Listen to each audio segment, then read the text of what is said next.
Okay, welcome everybody to this special meeting of council on February the 20th at 2:07. First, we'd like to acknowledge the Ucluethot First Nation on whose traditional territories the District of Ucluelet operates. Notice of video recording.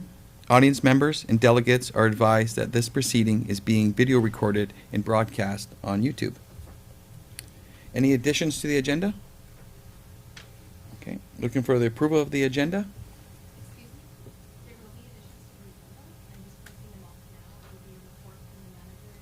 You see under the mayor and Donna Martin. We just need to do some materials for them, so we'll be getting those for you. Okay, that's going to be under 11.3 then? Will the additions be called 11.3 or? 11.1, under 11.1, there'll be a report from the manager. Okay. Okay, so we all got that. Thank you. So looking for the approval with that addition? So moved. Second. Okay, all in favor? Opposed, carried. Thank you. And looking for the adoption of the minutes from January 23rd, special council budget meeting minutes. Move adoption. Second. Any errors or omissions? None? Okay. Yeah, Oh, thank you. I thought that was a hand. sorry, just Yep. gotta pull it up.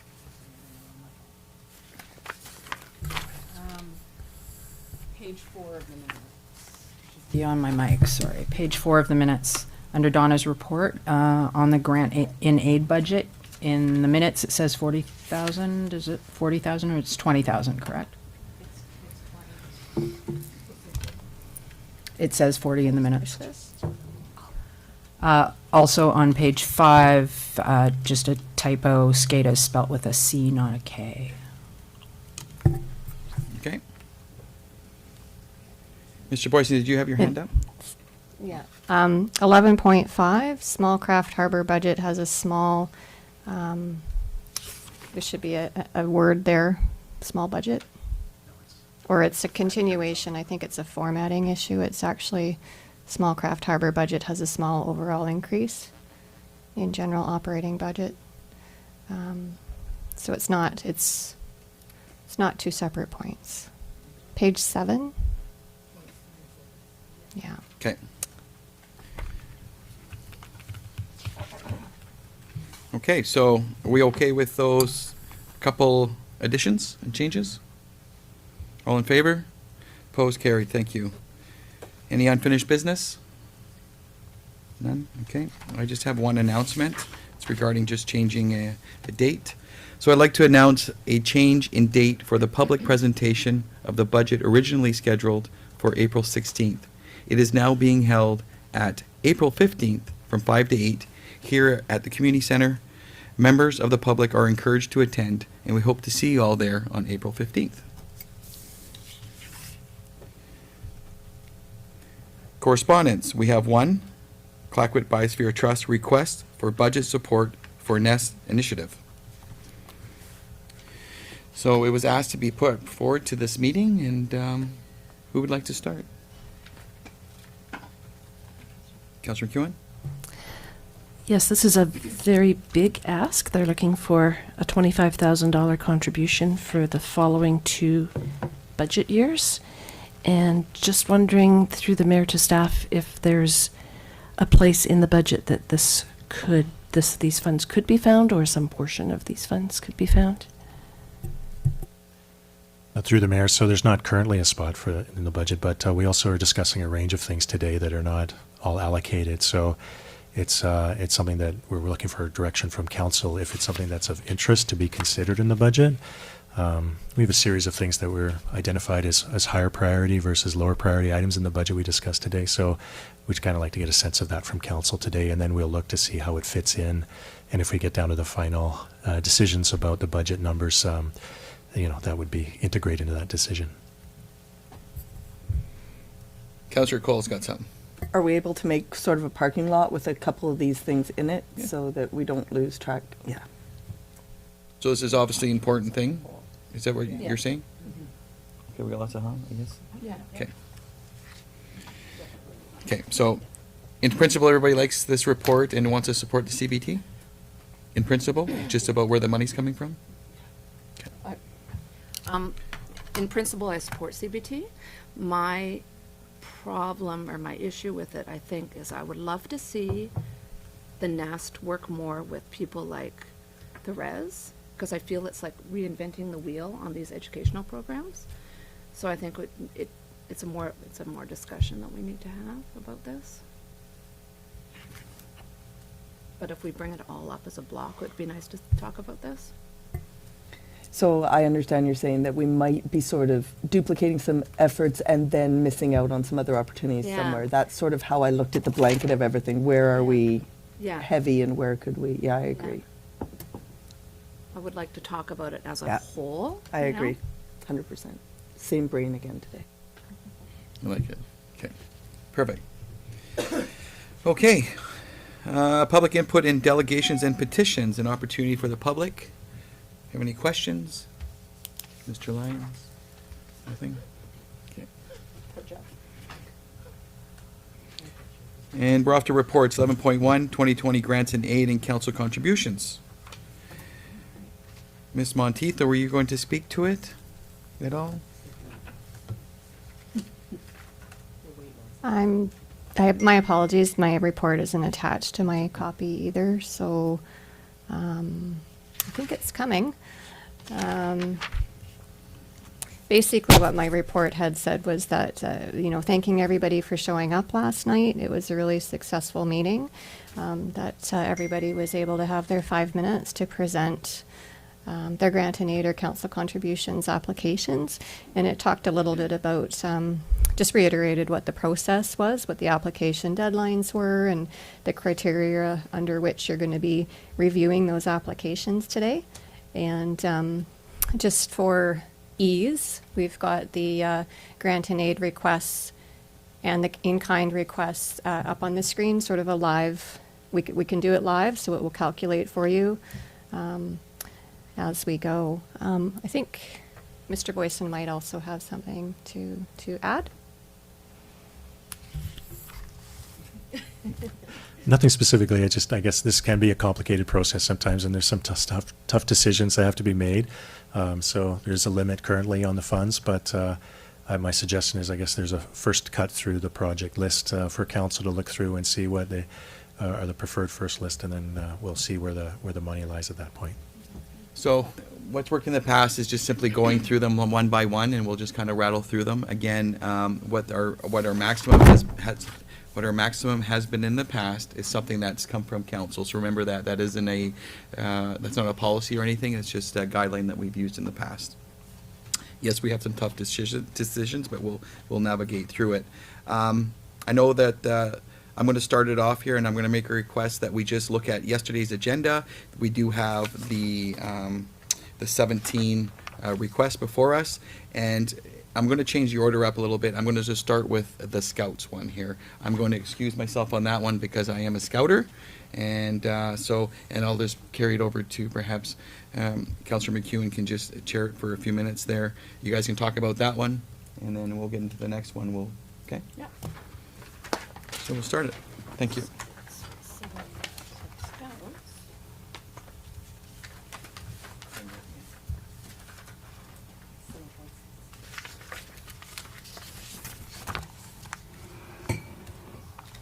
Hi.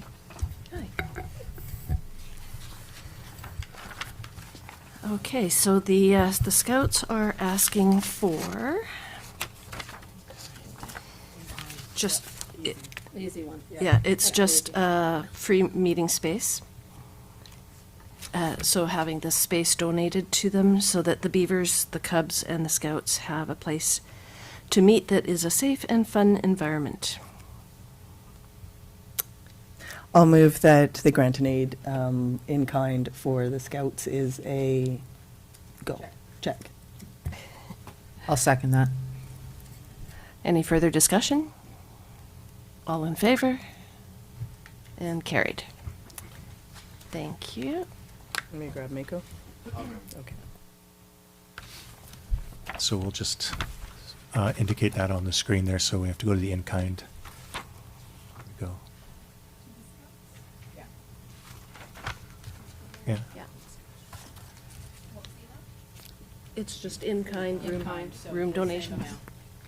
1,300. No, there's, Thank you. 1,300, thank you. Okay. Counselor Kemps?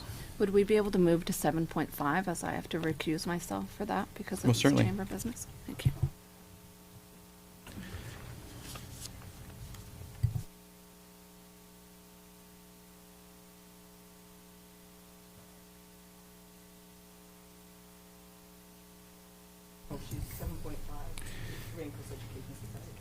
Yep. So we're going to be, so we'll get on to Rain Coast Education Society. They have an ask, 4860?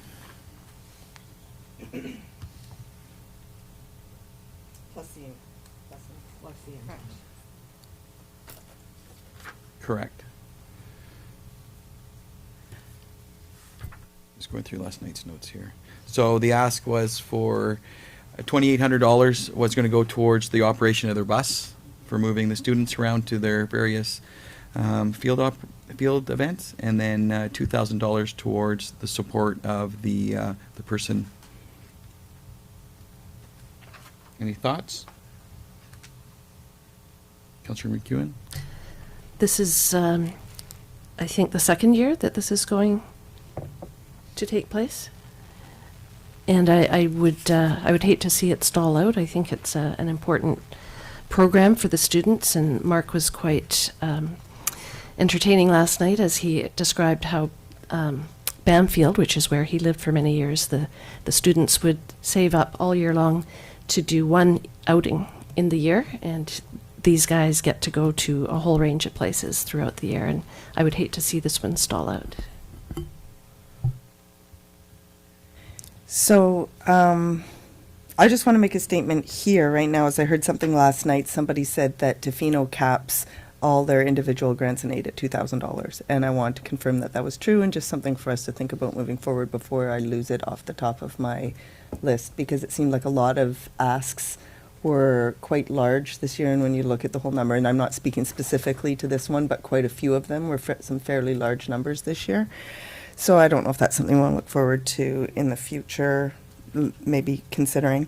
I'm wondering the vehicle costs, because of the programs in Tofino as well, if those are total vehicle costs, and if that 2,860 is all falling into this, because I don't know if anybody asked that question last night, or if those are costs for the bus and everything it does on the West Coast, and we don't have that. Don't have that answer, no. Councillor McEwen? The way he described it was 2,000 was for operating the field school itself, like this probably salary, and the 2,860 was the costs for the bus, the insurance, the upkeep, the gas, and all that kind of stuff.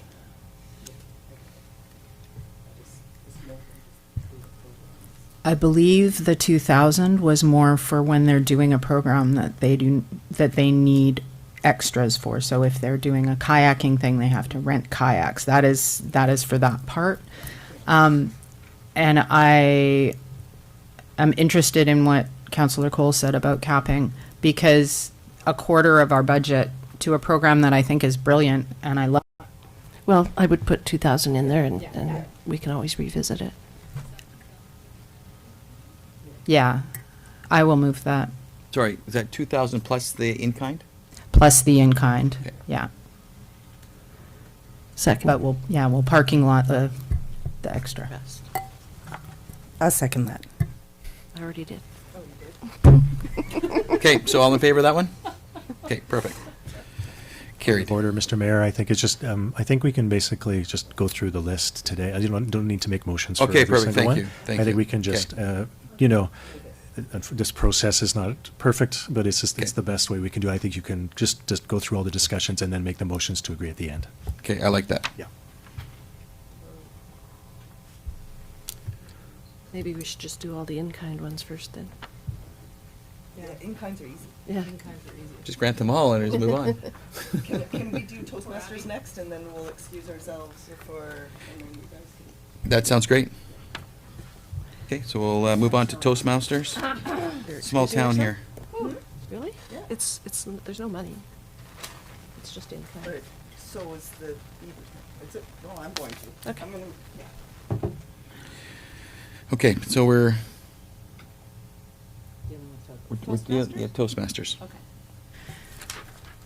So which one was, $1,000 in-kind request. oh, for Birmingham? Yeah.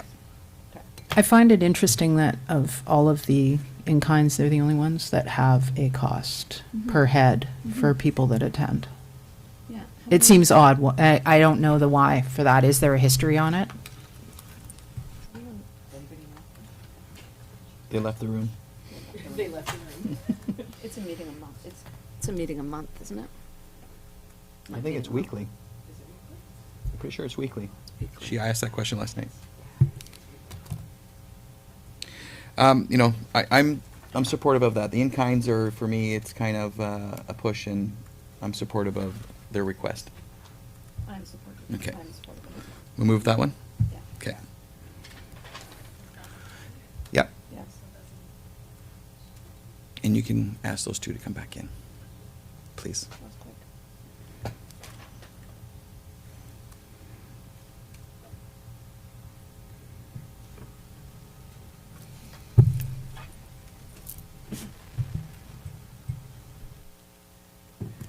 Since Councilor McEwen brought that up about the in-kind,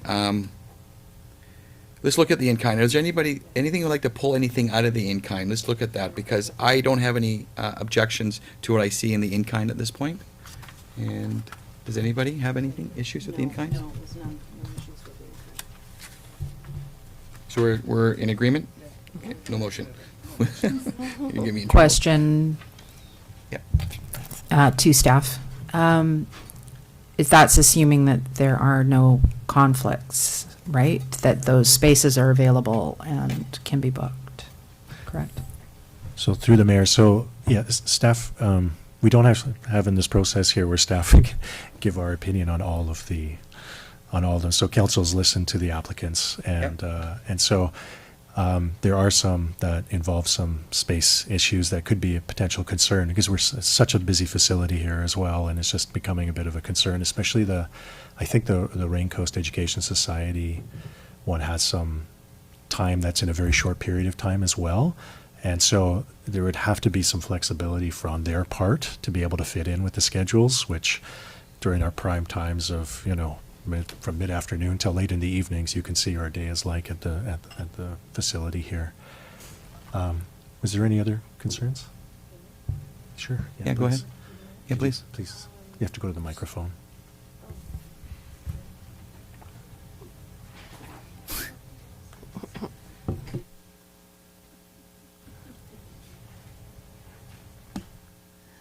Yeah, now I'm loud. Just a couple quick, just to back up what Mr. Boyson said, is there are occasionally some times where people are asking for an extended period, and we may not necessarily have that space available, but that's a process, and Ms. Monteith and I have talked about that for possibility for next year, tightening a couple things up. I do have a little bit of a concern about the ambassador program, just because it's 45 hours of programming time in 2 months. So that we may not, it has not been previously booked. I did double check that, and so that is potential. It's not so much the money, even so much as the time itself, because we are very busy. But that, I'm going to ask, but that's the assumption that they want to do at the community center. There's places like the UAC Hall that there's Fair. a potential Oh, yeah. that during the day it's not being Absolutely. used, right? Absolutely. So since it is in-kind, I don't think the in-kind asked specifically that it was at the community center, did it? I'm sorry, I do not know. And I think that if, Yeah. it's probably quite easy to work with them if there's, look, here's what we have available as UAC Hall during your hours of Yeah. request. Yeah, And absolutely. No, that's a good point. And I think with these in-kind things, isn't it like, yes, we would offer that, but it's not saying that we're going to book it for them and make sure that it's, Yeah. right? And if you guys are comfortable with that, that is certainly one of the issues Sure. with that. The other one that I did want to point out is the Well Festival Society one, is that I would recommend that for the Chowder Chow Down and the Kids Day, that they actually do in fact pay for that. That is we are giving them, through the RMI project, $20,000 this year, and those are RMI, that works as the correct charge for RMI. In terms of the meetings, I don't think there's any problems there, but that is a recommendation, as it does fit within the criteria for the RMI. So that's just a little update. Hope that helps. Thank you. So upon listening to staff's comments, any?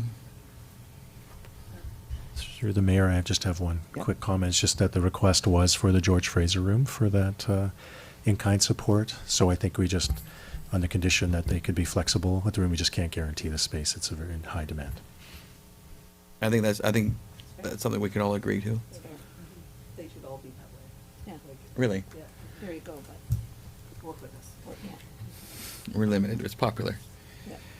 I hear you loudly on the Whale Fest. My opinion would be the Whale Fest is trying to get themselves back on their feet, and I would totally agree with you. And next year, if they get some money in their bank account and get some momentum, for sure.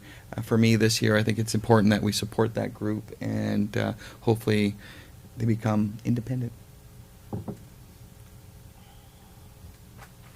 I think what Ms. Fortune was saying is that we get billed for the room use, and then we claim it against the RMI expense. So it wouldn't actually cost the Whale Festival anything. That's right.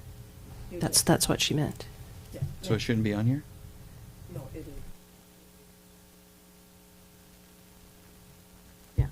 So they could just, the Whale Fest wouldn't be charged, but they'd have less RMI money to spend on some other things. But we're not talking about RMI money here. Really, I'm just, if you're talking this, we're talking about which pocket? But just be aware of, they could put that towards their RMI funding instead of grant and aid because of all the other things we have listed, right? Something to balance out in the Yep. end.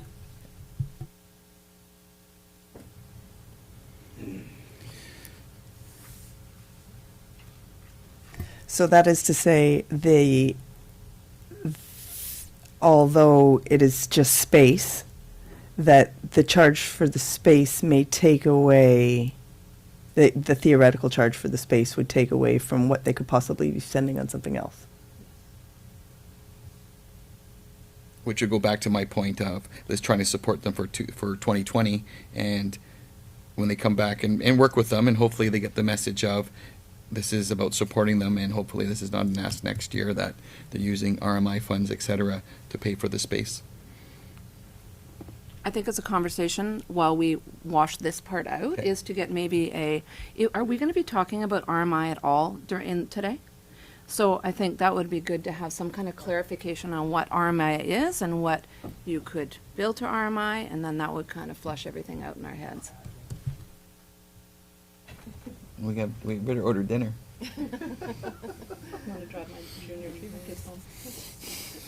Okay.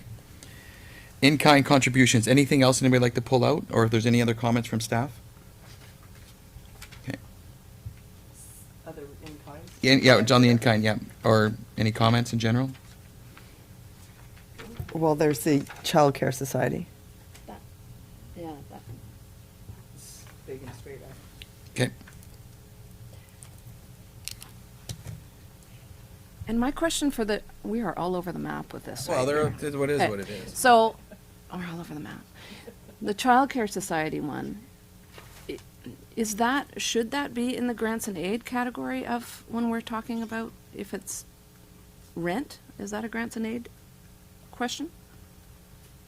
Through the mayor, that's one way to look at it. We've often looked at it as a in-kind donation. That's the way it's always been categorized. But it's the same thing though for a lot of these things. It's just putting a cost to it. So this is how we track it.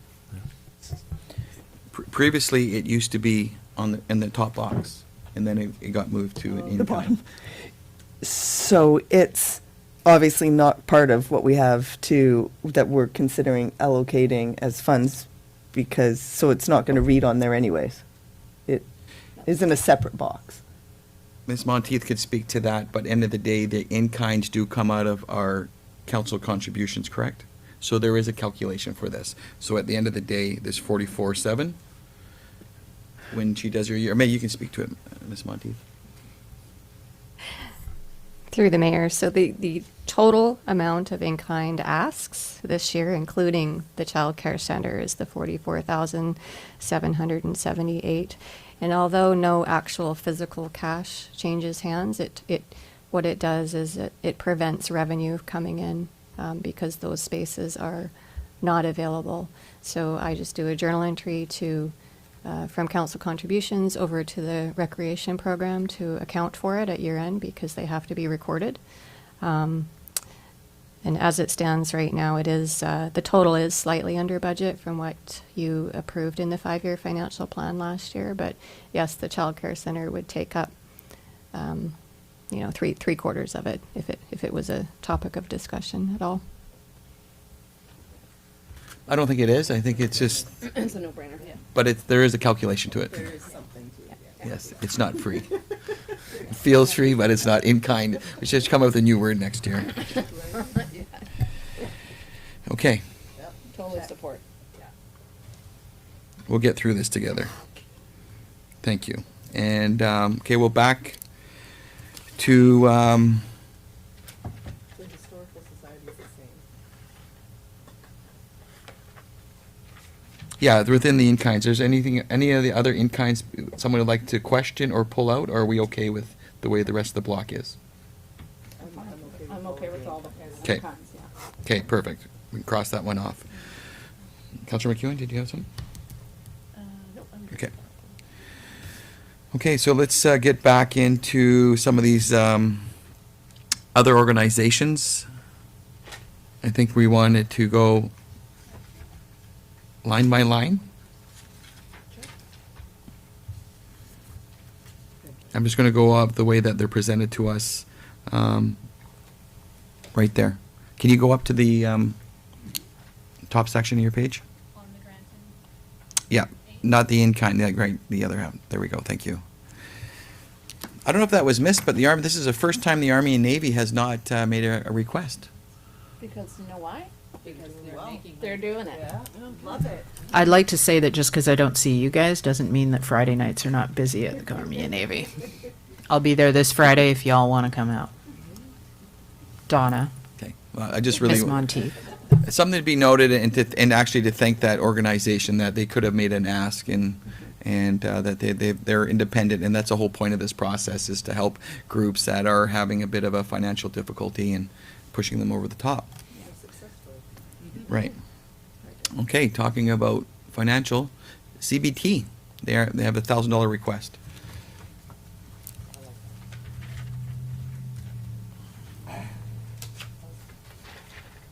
They weren't able to attend last night for their request. Anybody have any comments? So this is for the youth small grants. So from 13 to 30, it catches a large portion, and it is delved out in $50 to $500 increments. I think it's a small amount of money that can actually cover quite a few small little successes.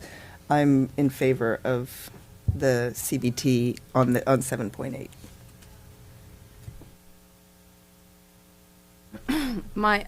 I think this is a great grant. My son and a few of his friends were part of this grant a couple of years ago.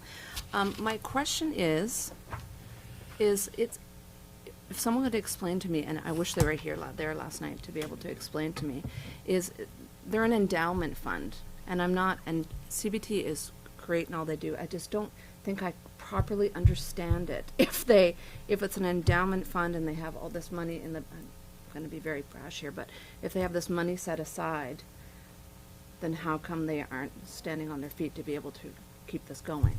That's my question. I can only speak to what I know of it because I went to the Canada Foundation's thing for the CBT last year.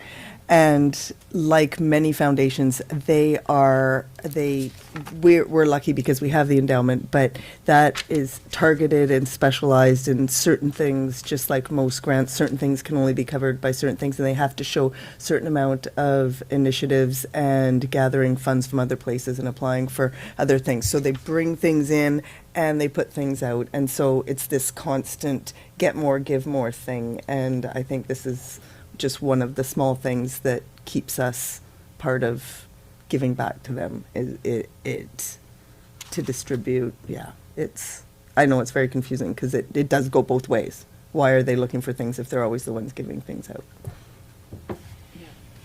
It's normal. They all do that. Well, they have to ask, right? Yeah. Any other comments? Everybody okay with leaving that $1,000 request there? Okay, move on. Central West Coast, again, and they were not, they didn't attend last night, be able to speak to their ask. Any comments?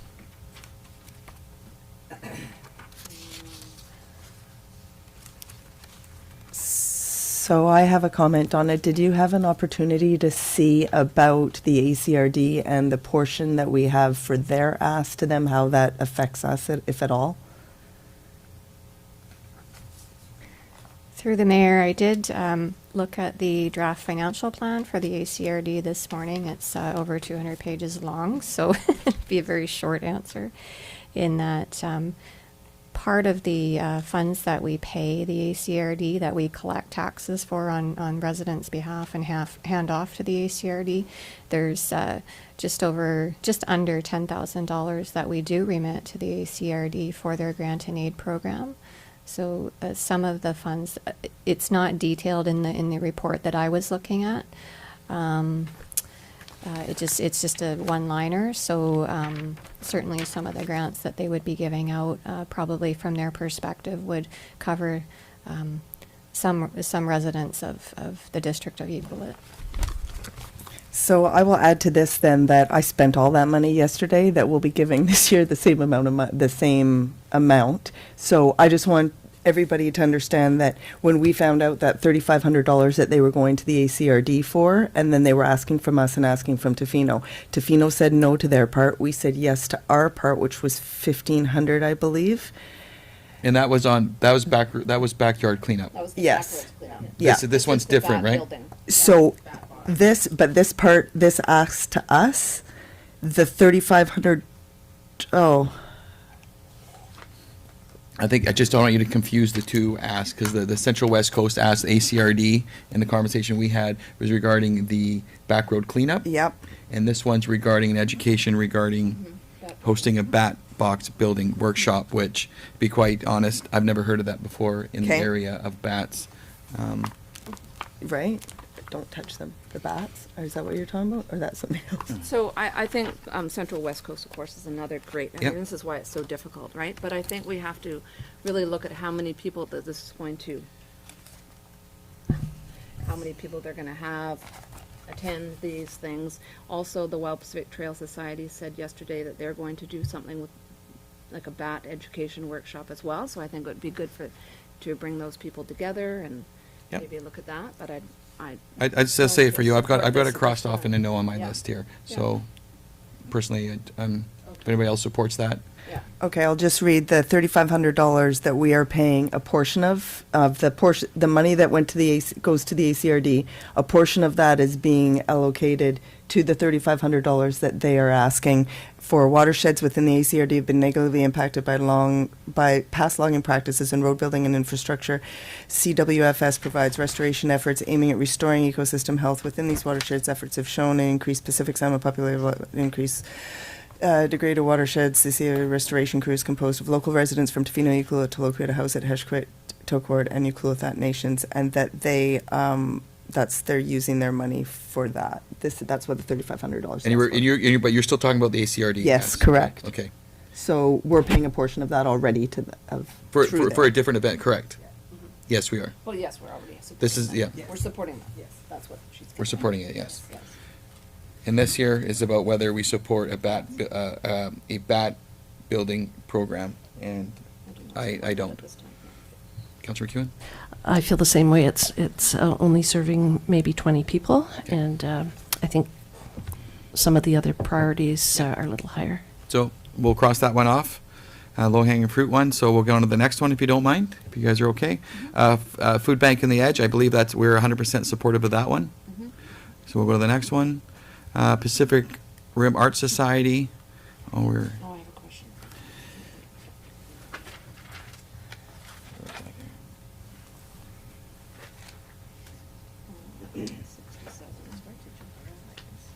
It is. I'm sorry, I'm just going off the list here and probably. It's not in the order, it's very different. You're messing. It's okay, it's okay. It's not you. So just a couple of highlights from yesterday. They're 50 years, and their $5,000 ask that they'd be using that fund to turn that 5,000 into 10,000, so that whatever we were to grant them, they would be able to double, according to the request. So my question comes up again, and this is where it's kind of, it goes over both things, is the RMI funds. Is, because it's events, couldn't that be something that we talk about with the events? So through the mayor, so RMI funds were approved last year, and we allocated RMI funds through council in the budget process last year.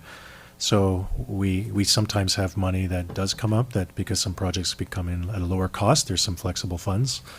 But at this time, there's not just accessible funds to draw on. So we'll be going through a list of all those RMI projects, but it's something to be considering for next year, I guess. Is something that, if there's some surplus funds in the RMI, that's something that could be used.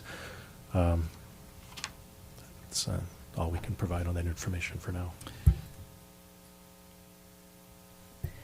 So I did note when he was speaking last night that the in-kind, the rooms thing, was just as important as everything, that had large value. Like, I just made a mental note that there was a comment that how valuable that was to them, and that, so if we maxed out on that, does that mean and I do get the double down, that they would be able to double whatever that they do get elsewise. But there was that comment about how important the in-kind was. I do believe they were able to leverage in-kind as well as actual funding to increase their funds. Perhaps this could be another one where we cap it at 2,000 for right now and go back to it later. Thank you. Okay, let's do it. 2,000. We'll move on. So Hospice Society, again, this is another group. Are you suggesting a 2,000 cap? Yes, yeah. Okay, and then you've got a theme going on.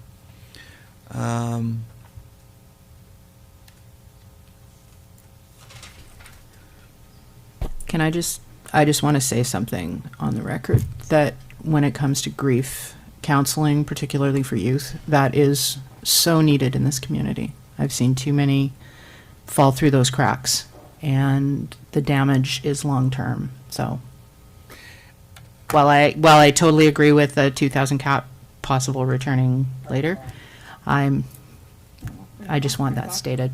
No, I agree with you. I think that's, as soon as I said that, I kind of looked to the left of what we were talking about and had a little regret. So we'll hit that. We'll come back to that. Okay. Well, we heard the seniors. They were in full force last night. We sure were. I would like to say that's the only seniors one on here at all. So there's a lot for youth, there's a lot even for tourism, there's a lot for us, but that's the only seniors thing. I'd like to point out the Wild Pacific Trail Society is also for seniors in their application. I would also like to add, let's do $2,000 and talk about it later. Yes, let's do it.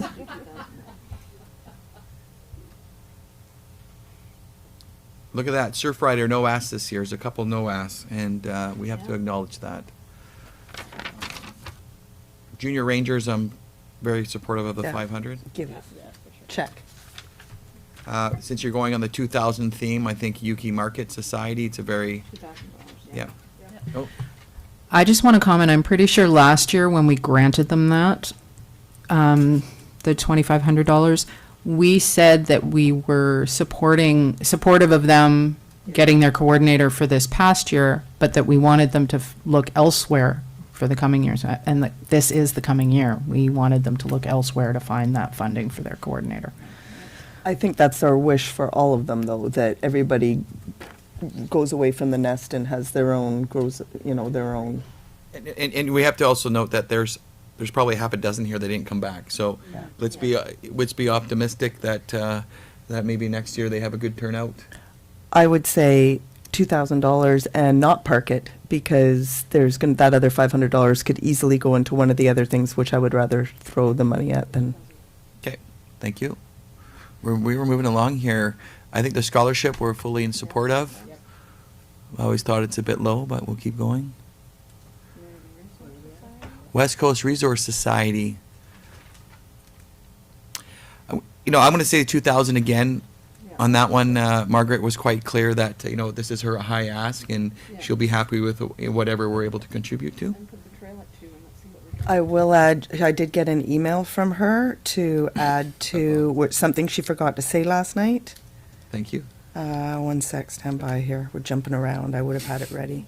You want to come back to me in 1 second? I'll find it, whichever email. I it's did in. have a short conversation with her before we started today, and she wanted us to know that this is not a double dip, that that ask is because this is going to open up counseling to people that do not have access through WCRS currently. Currently, women, children have access. This would allow men, young people, people who come in. Apparently, they have a lot of counseling that happens in the summer season. A lot of people seeking it that come in from away to work for a season, and it's a very necessary thing. So, Hi Rochelle, 2 points I neglected to say out loud last night for the grant. WCRS counseling is limited to our contractual obligations. Women, youth, children, so this service would be available to men. This service would be flexible and available outside regular office hours. Those were the things she wanted to make sure that were loud and clear. Okay. Was stick with the 2, and the Wild Pacific Trail Society. I think we'll go with the 2,000 theme again. Okay, so we're already at the end. The Girl Guides, they didn't show up. I don't know if they're even assembled, and nobody spoke to it. But if it's about in kind, can we just check them off so Yeah, that they they are. get their needs met? Yeah, Okay, they're, perfect. it's looked after. Yeah. Okay. Yeah, we can, bang, bang, bang. So, can you scroll down, you're at 18,000 there? So again, 20 is that's the approved budget? Okay, so, I do agree with, Councillor Hoare's comments on the Hospice Society, to be quite frank, and, or was it, they had a 4,000 ask?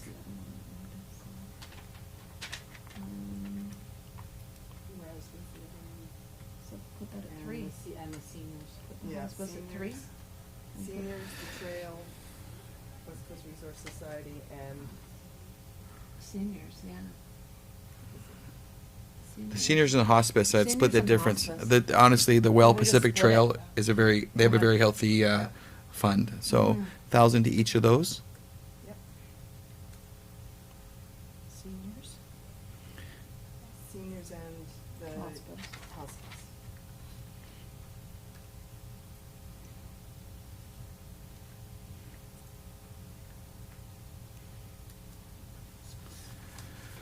Okay, so do you guys want to recap, or are you okay with this? Did you want to do one more visit? So we did say we would look at the Pacific Rims Art Society, where we gave 2, so we're fine with just the 2 because we just allocated the last 2, and we would be fine with the Resource Society and the Trail Society getting 2. Then that's all done, then that's everyone. I guess, is there something that's really pulling someone that you wanted to go over the $20,000? The Art Society is in my head just because it affects a lot of events, programs, a lot of yeah. programming, right? But let me just. Do you want to bring that up $1,000? I would, the Ucluelet Junior Rangers, I'm having a bit of a hard time with that. They do have funding for those programs. It's just the in-kind that they really, really need. I would like to see that $500 go into the Art Society, but that's just my take at it. I'd like to see the 500 stay with the Rangers. You know, talking to Bernie last night, that there is something that comes out of that $500. I think There. that of all the youth things, those are kind of, there are a lot worse things our youth could be out there doing than there, it's just sort of a special. 100% volunteer based. It's and just that they Yeah. have funding for that. That was it. Well, That just- being said, a lot of the Art Society stuff is for youth as well. Yeah. Mr. Kewen? The junior rangers are down to 4 right now. And so I'm not sure that 4 kids on a camping trip would cost $500. Because that's what she wanted that for, was for a camping trip. It's how You many guys are a people you tough affect. crowd. Well, it's how many people you affect, Yeah, right? uh, I mean, it's all about you. It's a group here, so you guys can make suggestions here if you I'm like to just like- change something. They have, and great, I love the Rangers, I think it's a great program. I think we need to help them with recruiting and getting more kids involved. But the funding, they have a lot of funding, which is fabulous. There's like a lot of them that don't have it. But I think their Art Society is still a lot of youth-driven, and there's a lot of programming that comes out of that, that they could leverage for, right? I would agree with Councillor Kemps. Okay. So what's the number you'd like to see in there? Well, if we just move the 500 up to the Art Society.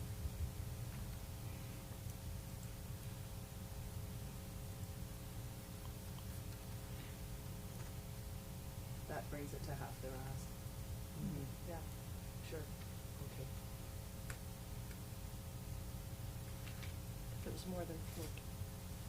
If it was more than 4 kids, I would say go for it, and I think 3 of them are all in one family. That's a good point. Okay.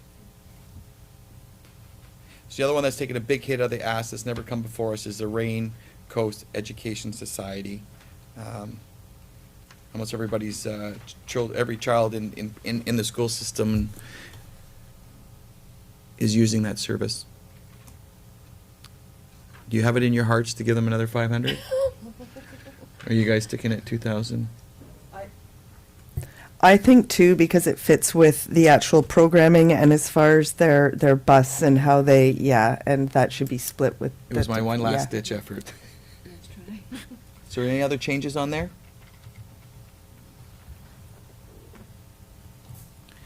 Love to be able to give them everything. They're all such great things. Mm-hmm. It's very hard. And you would all like to stick with the $20,000 budget, correct? Mm-hmm. Yeah. Fair Go enough. on before we overthink it. Don't overthink it. Yeah, no, move on, or you're just revisiting it again, so. Is that our final answer? Yeah, Okay. overthink it. Yep, we're good. So we can, Mr. Boyson? So through the mayor, so Ms. Monteith prepared a report and there are motions there, recommendations. So could ask council to consider those 2 recommendations. You sneak that in on us. Yeah, for sure. So I move that council review requests for the grant and aid and direct staff and the actual amounts to award to each applicant, and that the council review requests for council contributions towards facility use and lease payments and direct staff and the amount to be awarded to each applicant. Second? Okay. Do you want a number figure with that, or you just want these moved? Yes, you should do 2 separate motions for the grand total for grant and aid and the total for the in-kind. And you can, if you'd like, you can just base it on the chart on the overhead. Joey, is that okay if they don't call each one out individually? Yeah. So number 1, Okay.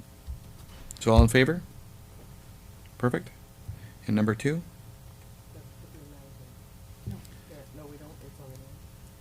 Okay, so, and we've already moved that one? Okay. Do we have a seconder? And,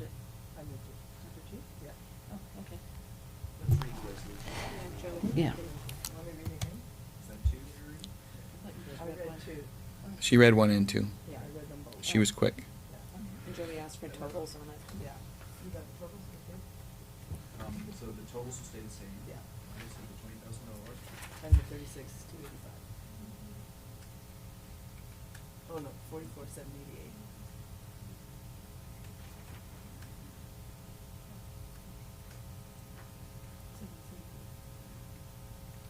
So you have the actual amounts. You're good. Yep. And then we need to do recommendation number 2. Do we need to do that?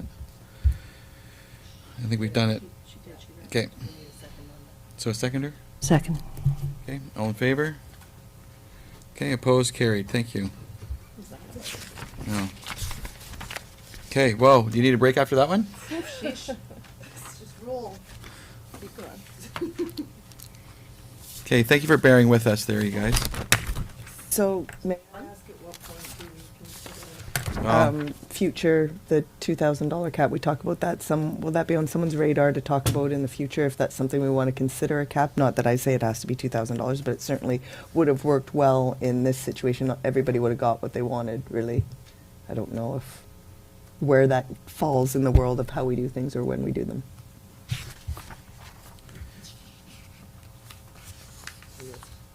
No, I'm sorry, I'm just Maybe reading the policy on that, if there's actually a number in there. I think it was 5, wasn't it?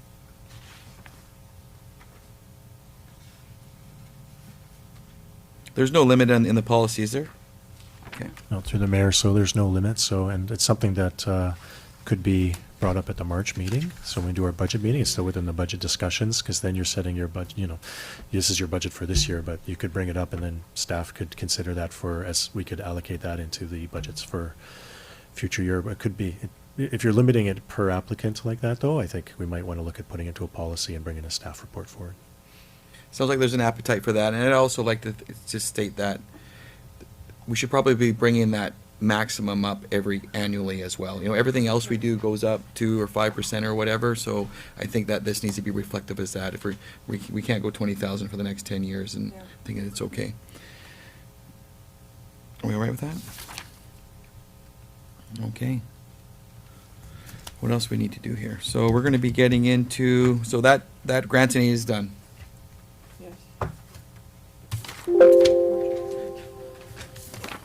Okay, hopefully we're not gonna have to cross too much off Mr. Boyson's project list here. 11.2, review of projects by department.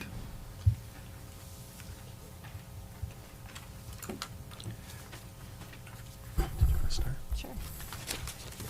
You you guys don't need a break, you're okay for a little bit? Okay.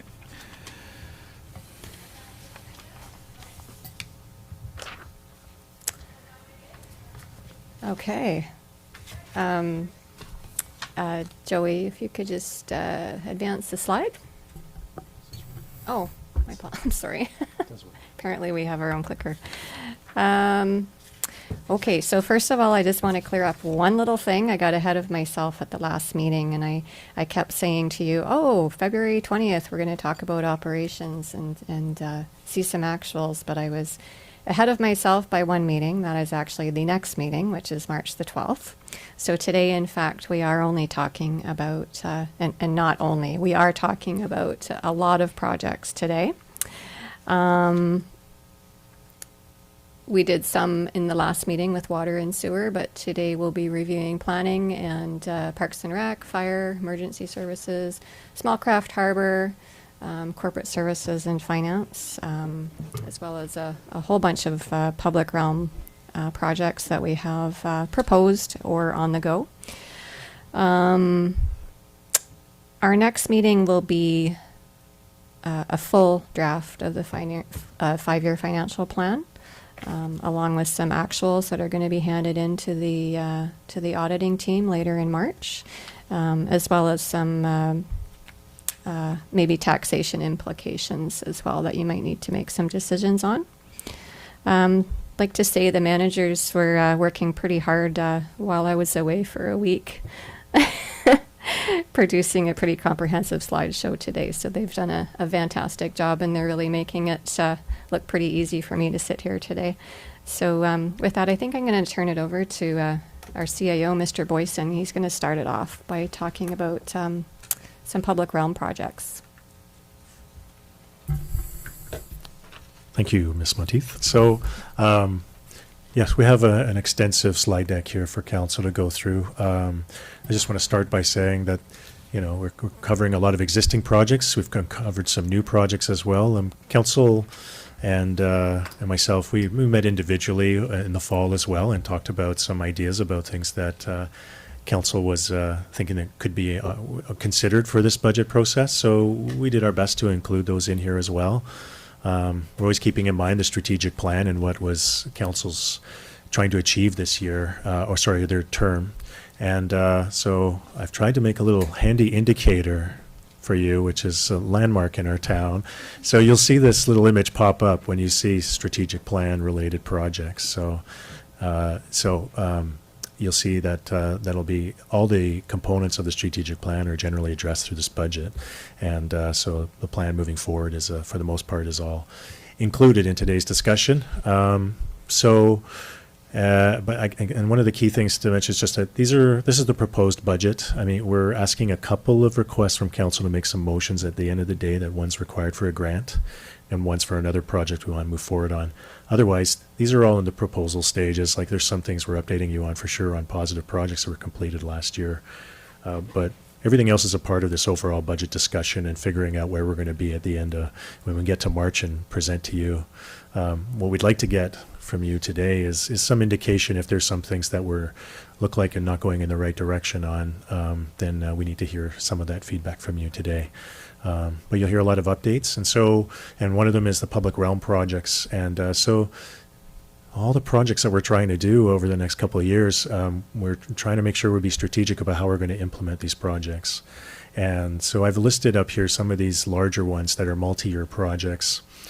And I've added the planning stages of these projects, the implementation that's anticipated, and also the funding sources, which is something council's wanted to make sure we provided over the last year about where funding is coming from.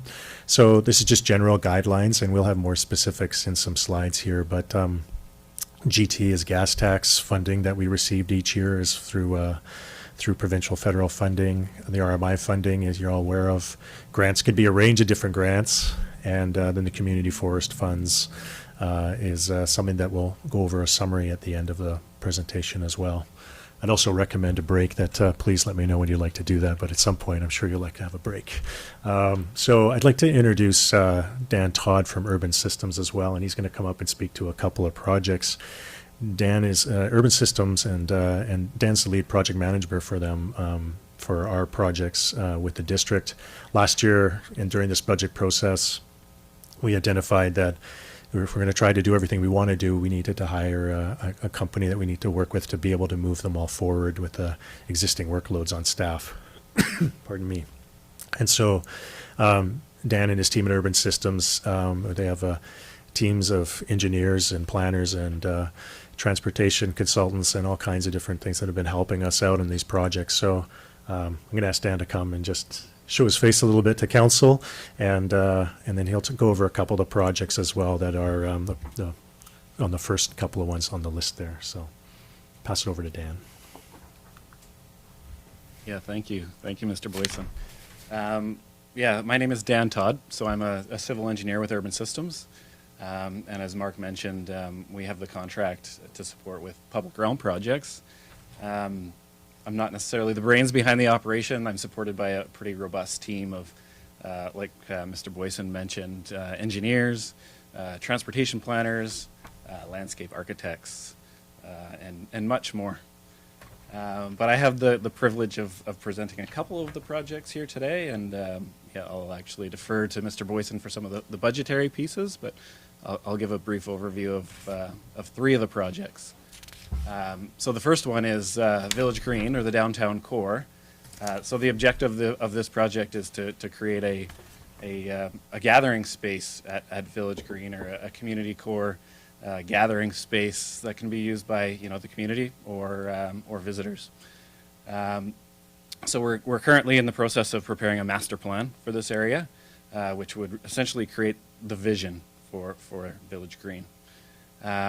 So to date, we've prepared, the team has prepared basically a site analysis to identify, the opportunities and constraints with the site.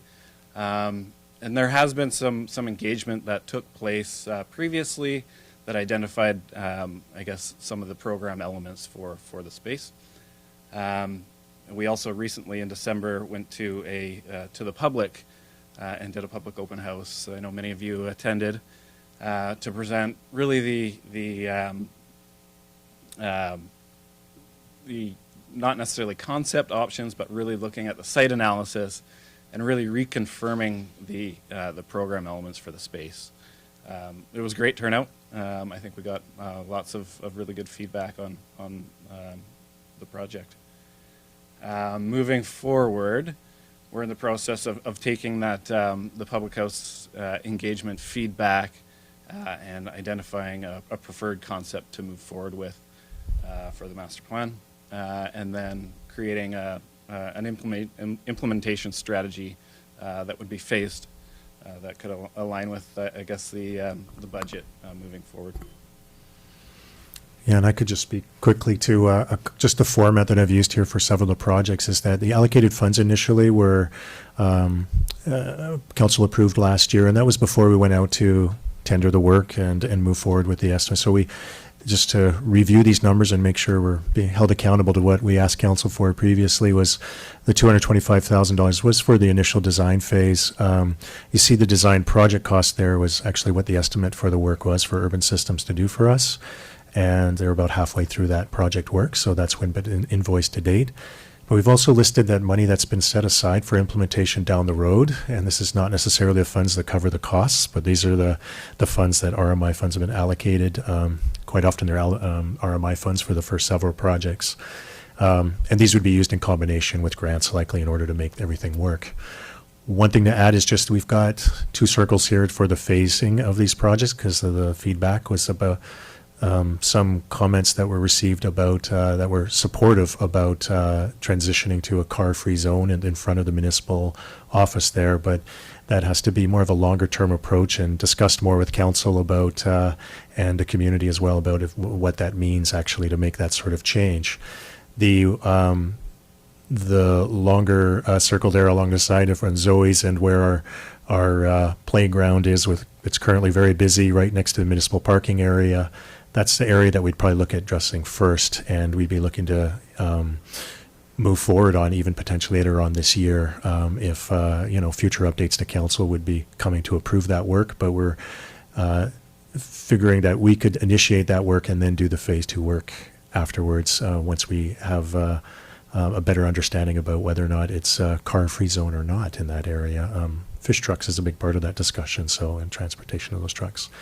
And just at the bottom of the slide, there's a request there about transferring some of the money that wasn't used from the gas tax and moving that over towards the parking hub. So we'll talk about that later, but you'll see the request here. It comes at the next slide as well. So Dan, do you have any other comments, or can I move it forward? The only thing to add to that is just in terms of where we're at now and kind of the schedule, but the intent is to finish the master plan this spring, and then we'd be in a position to move forward with detailed design following that through summer and fall. Is there any questions council has for us for this particular project? I'll wait for the next one. Okay. Oh, you have one, sorry. Just regarding the fish trucks, have the plants been communicated with to potentially go up Bay Street? I think would be the alternative instead of coming down in front of the municipal office. We've had some conversations, but no formal engagements on that. Bay Street is a very challenging corner right now for that, and so there have to be some work done on that corner. So, I think part of it is what we're doing is setting up the design and looking at things. The next steps would be what are those other options in engaging the fish trucks or other landowners that there might be some other solutions that we want to look at to make that work.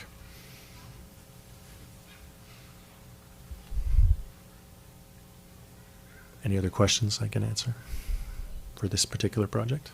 You have one regarding that? Go ahead.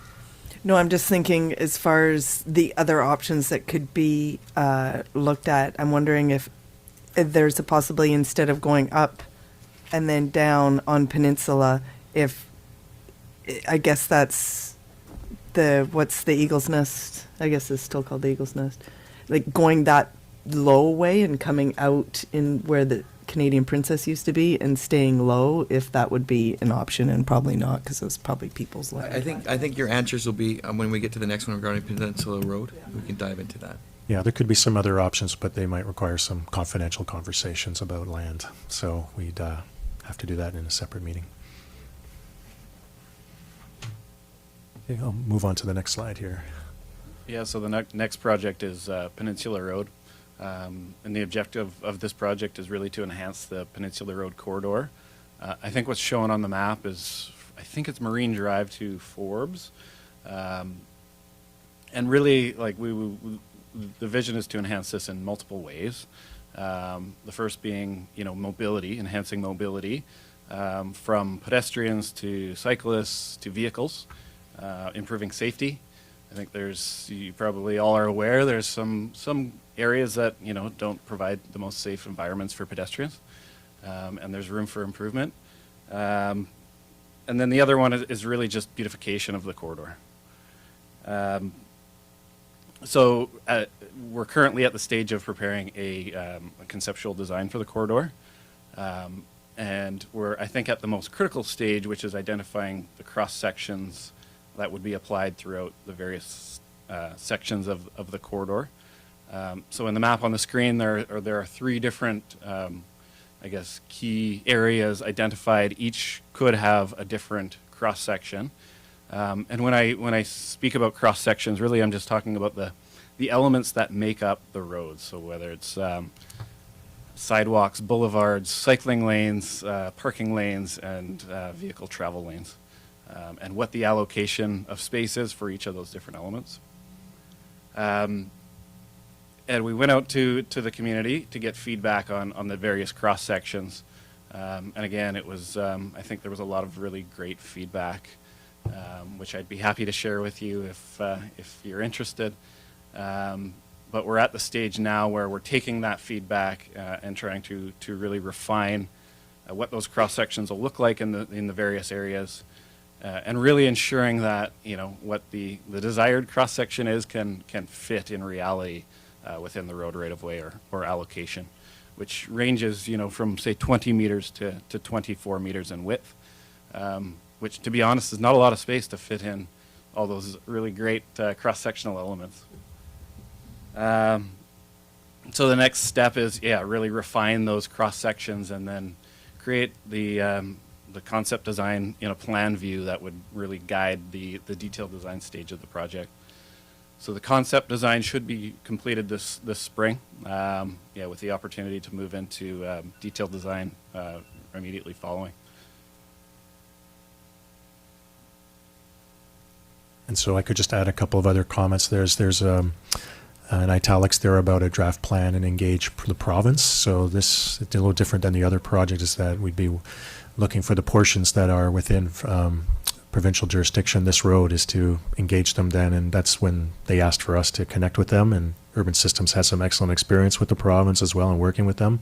So that's when we'd be looking at to see what the sort of negotiations the province would like to go into with us about already existing requirements to upgrade the road on their behalf, and potential future negotiations if there was an interest in divesting the road, which they've given us some initial indication there is.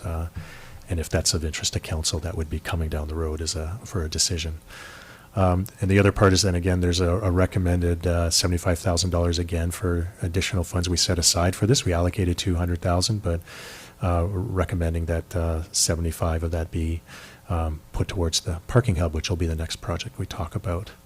And then I have a couple of additional circles to add here on topics that are also going on in the community, because we cover most of the main road in town, so of course there's going to be a tie-in project. One is the new school that's going to be going in over the next couple of years, and this portion of the project is something that we're going to be working with Urban Systems. I've asked them to help us with doing the work to do the design for this small section of road.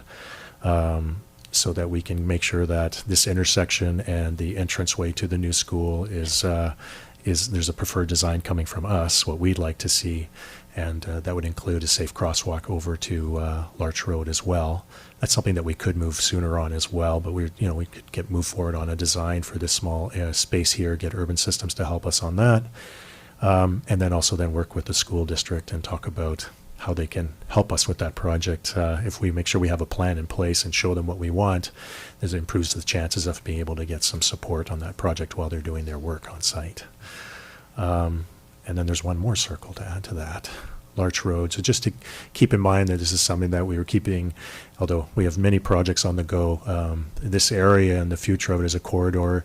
It is a very active area. I mean, having that crosswalk there and thinking about a big portion of our growing town is on that side of town, and that's the way that a lot of kids will be going to school. So, and it's used for a lot of people in town as well, other members of the community as well. So it's a very active area. So that's something that we just have on our radar for staff to be able to think about for the long term. But right now we don't have funds allocated to that. So in this Peninsula Road, you'd be working on the entrance to the school and the crosswalk across Larch to the high school, but there are no funds allocated currently for the planning of a sidewalk along Larch, correct? Currently, that's correct, yeah. So what I'd like to do is add another, either section D there, just to this to make sure we have it included in this discussion. It fits into the footprint here, but Larch would be an extensive project as well to add into things, but it's something that can be budgeted for. It's just not in the budget right now, so. Okay. Councillor Kemps? Is anywhere in this project, in the red circles, is there anything in front of the elementary school for that? Have you talked to when you had your conversation with the school project managers the other day, was there a talk about that safe loading zone and parking? For the elementary school, so for the overflow parking, we've talked about that, and so it's something that's an additional project that they're not currently incorporating. We are asking them about that. We haven't incorporated it as a design yet for us, but there's still time for that project as it's going on, and we're asking them. They've got some proposed designs about drop-off that might not allow. Originally, we did talk about just additional parking for drop-off, but they're talking about a new design that shows more of a flow-through for all cars that goes over an extended period across there. I'm not sure if that's the right answer either, but and I'm sure they'll let us know what the feedback was from the community on that. But so it looks like they're trying to incorporate that with a little bit of a different approach to a flow-through and making sure that the cars keep moving through there. So. So if we are at this point in time with these red circles, if we're looking at coming up with options so that when they come with us for the high school one, for example, that we already have our plan of what we would like to see and incorporating help in coming up with that concept, could we not include our thoughts on the elementary school or get help with what the concept could be for that as well? So I know that they have their idea what they want to do, but we also said we want to make sure we do it right. And so if we're getting help on how to figure out these other things to do right, can we not include the elementary school as well?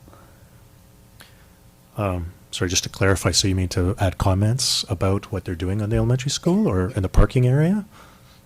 My understanding, part of the Peninsula Road design is going to incorporate, as you can see here, it goes right to Marine Drive. So that whole Peninsula Road, from what, sorry, what was your first name again? Dan. Dan, sorry, Dan. I'll write it down so I don't ask you again. Dan is, I think they're working with the school district. It's very, the last, there's no circle. You want to see a circle there? I want to see a circle in front of the elementary school. Okay. Well, we know that's a live conversation, and perhaps that's something that needs to be as important as the crosswalk at Larch. Obviously, the egress and the exit out of the elementary school, because it's still early. They have their own circle where the parking lot potentially could be looking at the plans that we saw on Tuesday night. Mm-hmm. Mm-hmm. But here's the point. Here's the time where we could get to come up with our own thoughts and desires and hopes and dreams with the circle there. And it also, through the mayor, I think it's worth bringing forward the plans that the updated plans of 50% drawings, which our staff has only just started to see this week as well, for if council wants to make full comments on them, we could bring that to council at a future meeting, just a part of the discussion. I don't think it's like immediate decision is required, but it's something that we definitely want to be staying. We're watching over that conversation. We were interested to see what that looked like. I think we might have questions about how well that flow through would work. And is it the right solution? But we're happy to bring that discussion to council if that's what they'd like to see, and be able to provide some comment, and then we can, they have these opportunities for us to provide comment. But if council would like to provide more formal comments, then we can do that by bringing it to council as a report. I think we're all going to want to know a little bit, just because we're a bit attached to that little 100-foot square. Well, and also to have the consultants present to council even is a fair request. So you just keep us up. It's something that's live, and we only have one kick of the can, and so we just want to make sure we get it right, because it's important for us. Yeah, absolutely. I could actually share, like, as recently as yesterday, I was in communication with the engineer for that project, just to make sure we're coordinating in terms of what the road cross-section is going to look like in front of the elementary school. Okay. That's great. There you go. So if you can, even just a little courtesy update from time to time, doesn't have to be so formal, but just giving us the, perhaps just the assurances that the two parties are speaking and talking, and then you can see that most of us here are a little bit passionate about the parking lot. Any other things for you? We're very pleased at the fact that you are taking these projects on, and it's nice to have that capacity. I'd like to just focus, because I've got both of them in front of me here. So we have $200,000 allocated towards the design of Peninsula Road, correct? That's what this says? That was allocated at the last budget, but we are making a request to take some of that money from the gas tax and transfer it over to the parking hub. Okay. I'm just confused. The 140 implementation RMI, what is that? So that's money that's been allocated through the RMI plan, and we'll go over the RMI funds Okay, as a little well bit. later on. But RMI funds in some of these larger amounts have been allocated to help these public realm projects. And we're setting it aside, planning, and hopefully meeting our timelines, and we get our design work done in time to be able to use the RMI funds. And they're really essentially seed money. It's not enough to cover all the work for implementation, so. Right, for sure. Okay. Okay, I won't stop the process there. Anything else? Thank you, Dan. Are you going to do the next one as well? I am. Okay, perfect, since you're on the hook. Yeah, so the next one is the Cedar Road Parking Hub. I'm sure many of you have seen the concept that was prepared. I think it was prepared a couple of years ago by a local firm. So we, I guess, have been working with staff to refine and update that concept, and really identify what can be constructed as a first phase within the allocated budget. You probably know that the site was cleared, and a portion of it was filled, actually. So some works have been completed, but the intent is to, I guess, really enhance what is there now, and create in the neighborhood of 25 stalls for parking that could be in use this summer. So we're currently working through the design with the intent of procuring a contractor and constructing the works later this spring. Okay, since you brought up the topic, that would include the paving, and this would be a finished product? Is that what you're hoping? It will be a phase one product. I wouldn't say It'll be it's phase two, because we already did phase one, right? okay. I could help clarify Okay. with that one. So this is phase one. Phase two would actually be expanding the parking down south there on the picture down into, so there'd be additional parking spots. That's the way that we would describe phase two. So phase one, we're not currently, so we can expand further into the wooded area there, closer towards Peninsula Road. That's what we refer to as phase two. So what we're doing is finishing up phase one. Got it, And so okay. the amount of funds that were allocated weren't enough to we did the initial site prep. We did really basic infrastructure on there. And now we're hoping that $150,000 is going to be enough that we'll be able to do the paving and set up the parking areas, and also some of the drainage as well, so the stormwater can be managed on site. Pathways is a part of it as well, and so that we hopefully can be able to move forward on getting a connector pathway through to Main Street.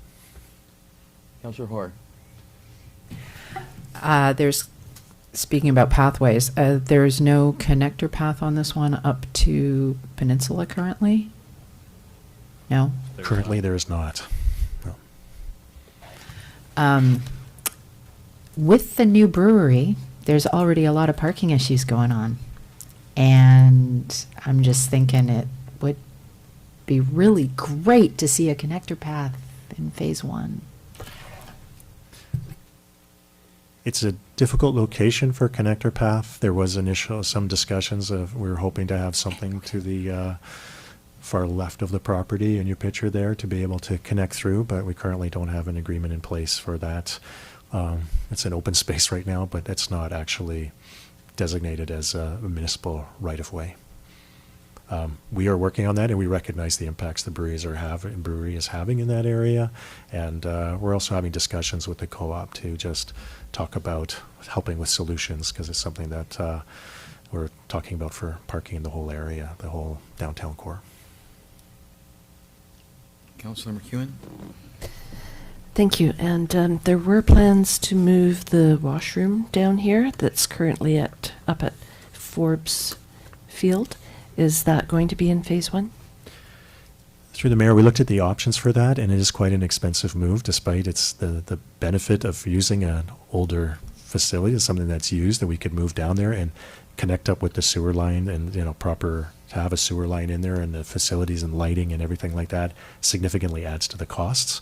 We also explored the options for putting a bathroom in there as well as a new build, and it's adding more cost to the project as well. So we're looking at right now, the current plans is just to get it so that it can be able to provide parking during that peak season, although our peak seasons might be changing with the brewery in the area. But so this is a key project for us right now that I'm working with Dan on to try to come up with some design answers quite quickly and move that forward. So, but right now, this phase does not include the bathrooms. It is a bit of a stripped down version. Initially, we had a lot of ideas about what we could do with this property, but landscaping, bathrooms, it's all just a lot of money to put towards the project. So, if that's something that council's interested in us exploring, we can then just come back to the March meeting with some more detailed costing of all these different aspects of things. But there's a significant jump in cost then for the parking lot. So Dan, then the final cost estimated at $274 would be what we're seeing on the picture. It is, no, I'll actually defer to Mr. Boyson on that one. Yeah, so sorry, that was just for the initial construction. So where it's at right now is that initial, the final cost there of $274. So just to prep the site to where it is at this point. So today we're $274 into that parking lot? Yeah, not including the cost of the initial purchase of the property. Yeah. Okay. Yeah. And then, so the $150,000 is what we're looking at to try to take it to the next step, including paving, so that it can be open year-round. And right now it's closed because it's a gravel incline. It's going to be affected by rain. Councillor McEwen? I would like to see some options for a washroom there, and especially because that one at Forbes is not being used. It's just sitting up there, locked up. It just seems like a waste. Sorry, I'm laughing at them. Sorry. I think paving is super. I get that erosion and rain and all of that, but I've been traveling around the world a lot lately, and washrooms are far and few between, and I think in such a dense area to have that many people that can come and park, I think washrooms are going to be crucial. If I could respond to that, I think one of the things I just want to make sure we think about washrooms for the whole area, and that, like, is that the best spot? Is there other spots that we can do in the Village Green area when we think about where we want to have washrooms? There might be some alternatives too. So if we compare the costs of setting up a washroom in one location or another, that it could be one of the more expensive options, is what I'm saying. And we have to keep maintenance in mind. So one more washroom is, and thankfully, council approved a janitor this year, is to clean those washrooms. But every time we add one of these washrooms, it does add a significant daily task for somebody. Public washrooms are high maintenance items. Councillor McEwen? I guess the alternative would just to have good signage pointing to the aquarium. Sometimes you won't make it. Councillor Cole? Sorry, I was just going to say, when people drive into town, it's been a long drive, it's not like you're driving into Nanaimo and there's that nice one that's not all that nice, but you pull over and there's lots of space. You get there, you park, and you got to go now, and it would be really nice to see a boy, girl, and a place to do the pee-pee dance and make your way there really fast. Go ahead, Councillor Kim. Just to cloud, I think we all would love to see like the picture all paved in that, but I think we're hearing quite loudly. I would be quite okay with a gravel parking lot, if that is what it's going to mean in order to get some type of Quonset bathroom in the center. And I know that once you guys were to pave it, that would really handcuff yourself on, future possibilities for lighting and plumbing or et cetera, because that's a bit of a nightmare in itself. We need the parking lot, and I think we got a little tease of it last year, and the gravel parking lot, there was no negative feedbacks, other than the fact is we were quite happy the fact that it was accessible. Right now it's not accessible, there's a log there blocking it. It would be really nice to see, obviously with the pub is changing some things, of making it, the parking lot accessible and with the bathroom, and that could perhaps mean just paving the incline to get away from that incline, knowing that's where the pavement starts or ends. And if that would be able to give us some of the wants that we would like to see there, perhaps a bathroom and, well, you're getting a little carried away there.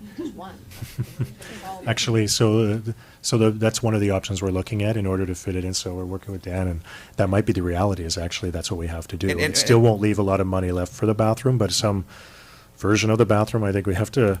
There's different ways to do that, but and the EV charging station actually I think is already, we have the station already as part of the RMI funds, and we have a location I think that wouldn't be too hard to install it at the bottom left corner of the site there.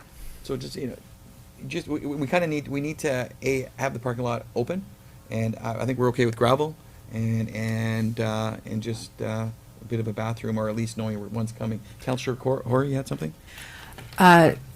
I'm fine with gravel, and I would just like to point out that is better for water flow and the environment as well over gravel or over paving. But the paving on the incline definitely super important, because when we get those storm rains, all we get are divots and ruts. I did hear some negatives about that on wet days, people going up that incline, and they had some issues. The one negative that I heard from a lot of people last year that were using it was the lack of trails, the lack of access to either Main Street or Peninsula. Mm-hmm. So that really is vital as well. Well, and through the mayor, we're working on those discussions right now, and it could be coming in the coming months. There could be some progress on those trails cutting through, because right now it is only through Cedar Road that you can access. So. Perfect. I think you heard it. I know Mr. Gregg is probably anxious to say a couple words on it, but they are working with the neighbors. Obviously, just to cloud it one more time, Dan, just because we like to do that.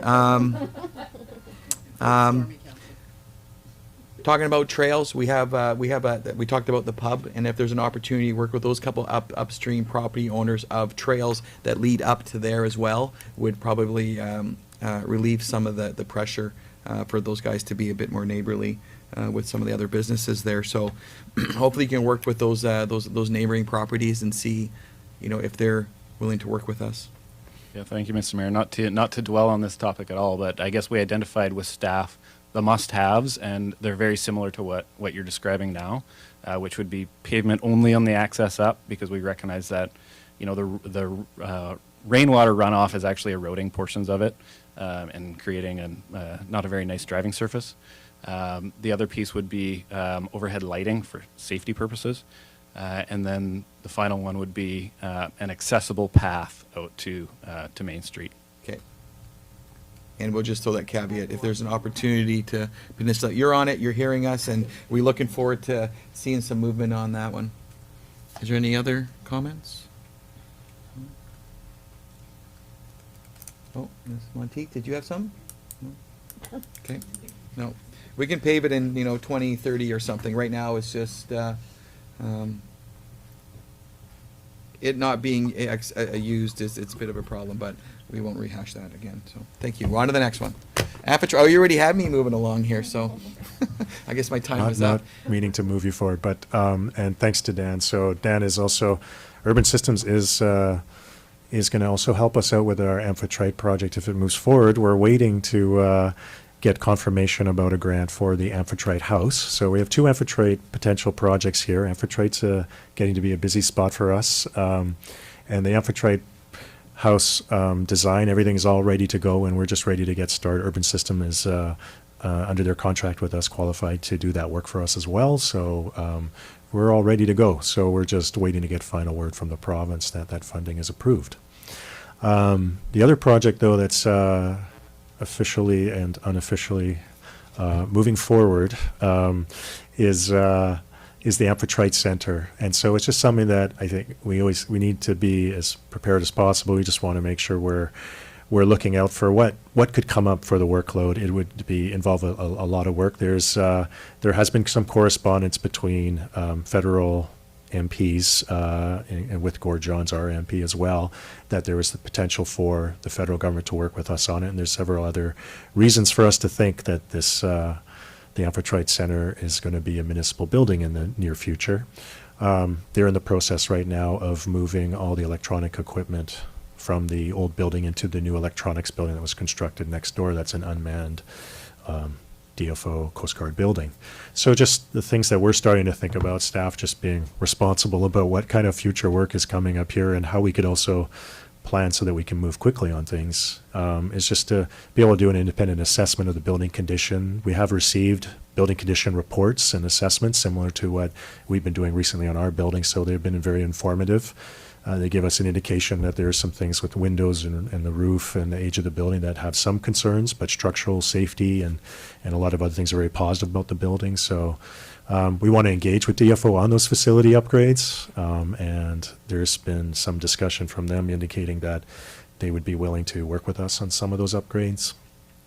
And then we need to start reviewing the space and doing some planning about what do we want to do with this space as a district and how does it work best. And we do have quite a few ideas from staff that we'd like to propose in the future.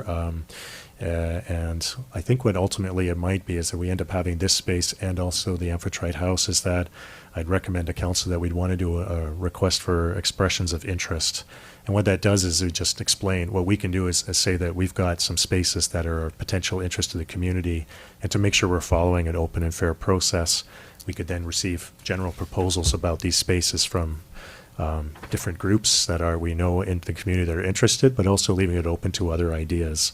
And then council would ultimately decide which direction we'd be heading towards. So, and then there's also cleanup and maintenance work as well. So I am flagging for us to discuss in March, just that it would be good to have some money to be able to draw on, to be able to address. I think it is a priority for council, is based on my understanding so far, for us to be able to get going on the work for this this property.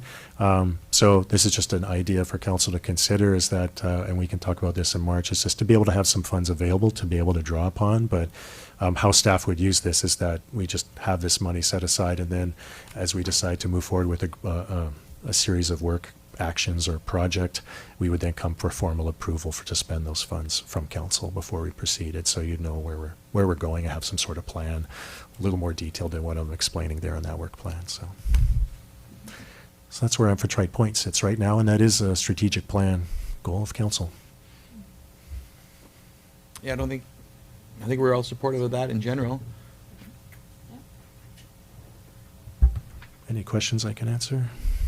Okay. No, I like the way you delicately put that, working with DFO about possible facility upgrades and the condition of it, obviously trying to push the onus upon them as opposed to us. So that's wonderful. Okay. Do you mind if we just, can we make a motion just to take a 5-minute break? Do you want to do the health center? Yeah, we're going to get into Go that. to the- No, do it's that? You need a break, right? before the health center. Oh, you're watching? Yeah. Okay, give me a seconder. Okay, good, all in favor, thank you.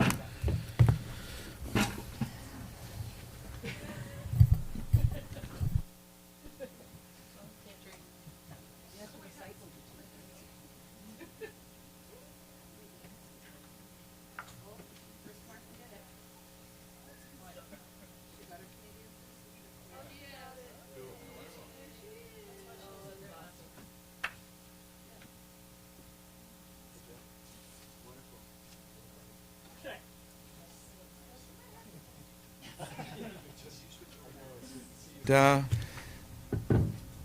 sorry, Mark, oh, Mark is here, okay. We're gonna talk about the health center, how exciting. Why'd you say it like that? It is exciting. To actually see some preliminary plans, that's, You That's weren't what- here when we saw them the first time. Is our live feed on? you guys got it, it's all good.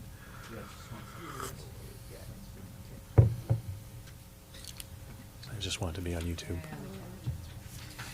No, I love it.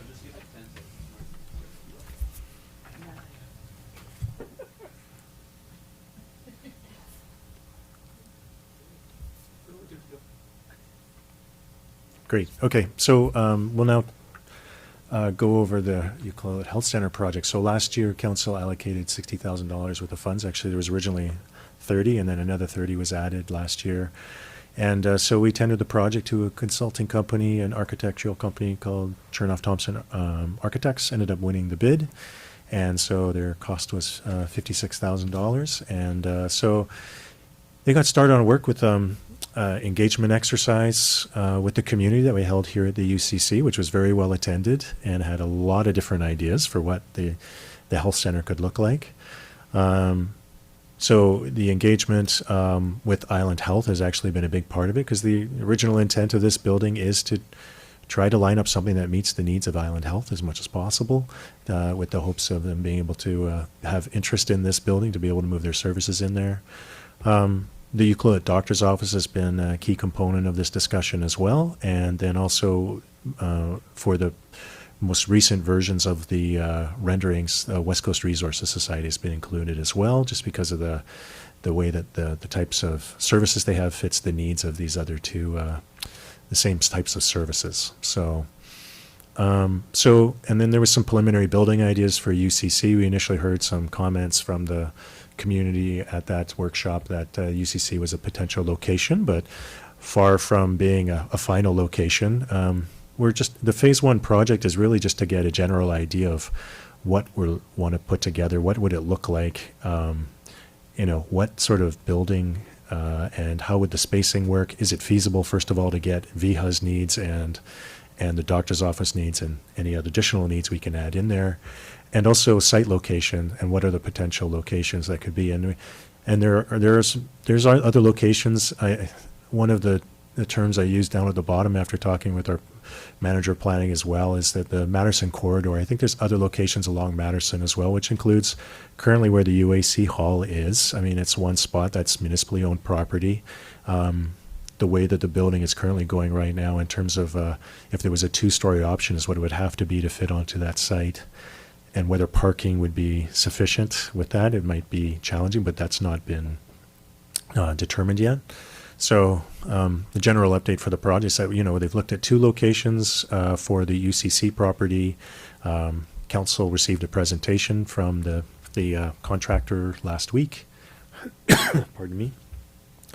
And I think it's something that, just to give council a sense of where we could go with this, is that for this phase one, to have some options about what the overall cost is going to be is really a big portion of this, and then also to make VHA comfortable with some of the information that we're providing them, that their design considerations, something for them to be able to work with.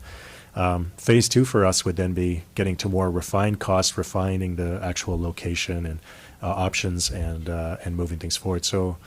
So, and I think one way to think about for this moving forward with this phase of the project, just to get to the end of phase one, would be that I really see there's two location options for us. One that's a very already prepared site, and one that's a less prepared site, for example, going into the forested area here at the UCC, because that would add a significant amount of cost. I think the building itself, if they just look at it as a standalone building and estimate the cost, they can do that.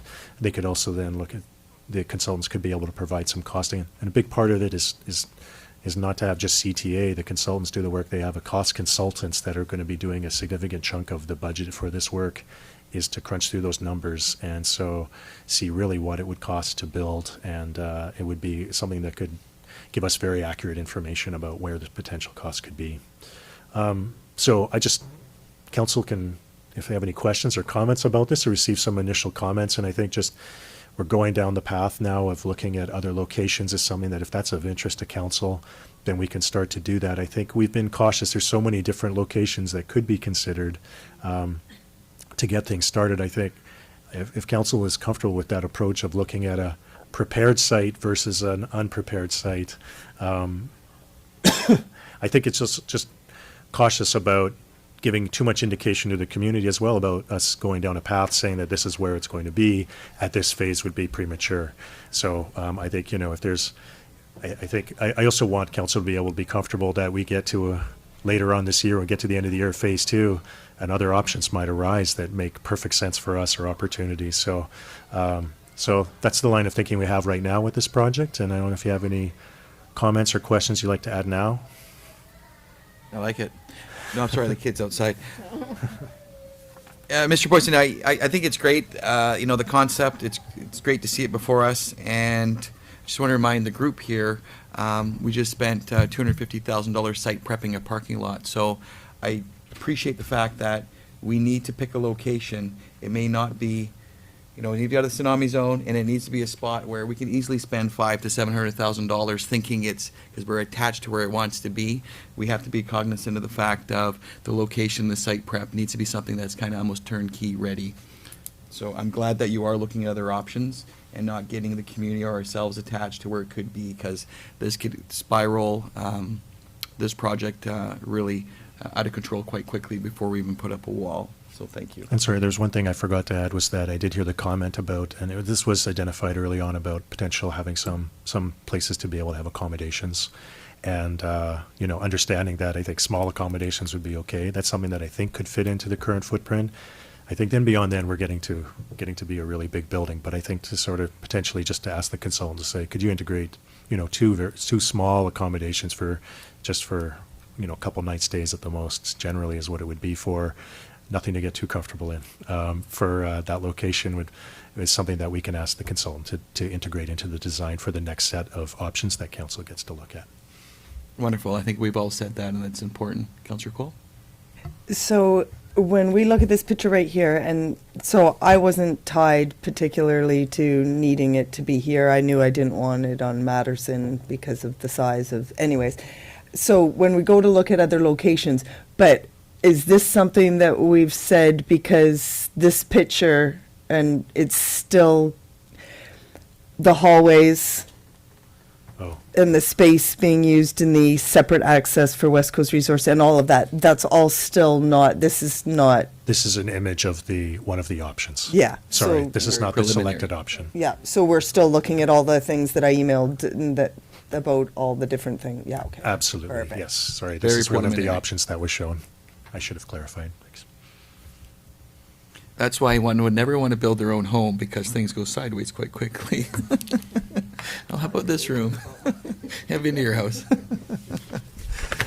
Okay, anyways, thank you. It's here, and you guys are making progress with the contractor, so it's wonderful. And I'm just pleased to hear that Island Health is at the table and they're participating, which is, we've been wanting that for probably about 2 years, so thank you. Councillor Kemps? To staff, you will come with us with another report of different site options as well? Is that correct? Do we have to ask for that? Yeah, I think our next update to council would include some potential site options. I think we take the ideas and see what could fit. I think if we add in those 2 other units and seeing what a 2-story building looks like, there's going to be some realities. As I do just have concerns initially. I'm not sure it has to be vetted out, but the UAC Hall is a site. And this would be then, I think, we really, at the only time we could, at this point, talk about municipal lands that we own. It would be, like we can't just estimate about, so we could say that, if we had to understand a developed site or an undeveloped site, we at least have those costs. We could then start to look at if there's other options that council wanted to pursue certain lands that are currently not owned by the district, then we could look at those. You have something else? I think the footprint of this and the footprint of the UAC Hall, there's no way that those 2 things are even close. Is it? Do we know what the square footage of this is? The footprint? Not that particular option there, but currently I don't think it'll fit. But Yeah, no. when you did a Agreed, too. 2-story option, we looked at it. It depends on how much parking needs to be provided. That's a big part of it, and We think that maybe some of the parking that was initially shown, it wasn't vetted out completely by the planning department, so it's something that we need to just double check on how much parking would actually be needed. Because there was some synergies, just if we're looking at the UCC, for example, there's existing West Coast Resources Society is already here. So they're already a part of the parking situation here. So, and, you know, it takes a more in-depth discussion than what we had about parking. So could it fit on the site with some arrangements of parking and some neighboring sites that are also the district's property as well? There could be, we want to look at those options as well, so we can do that. And it goes into, you know, Forest Road strategy about what goes up there.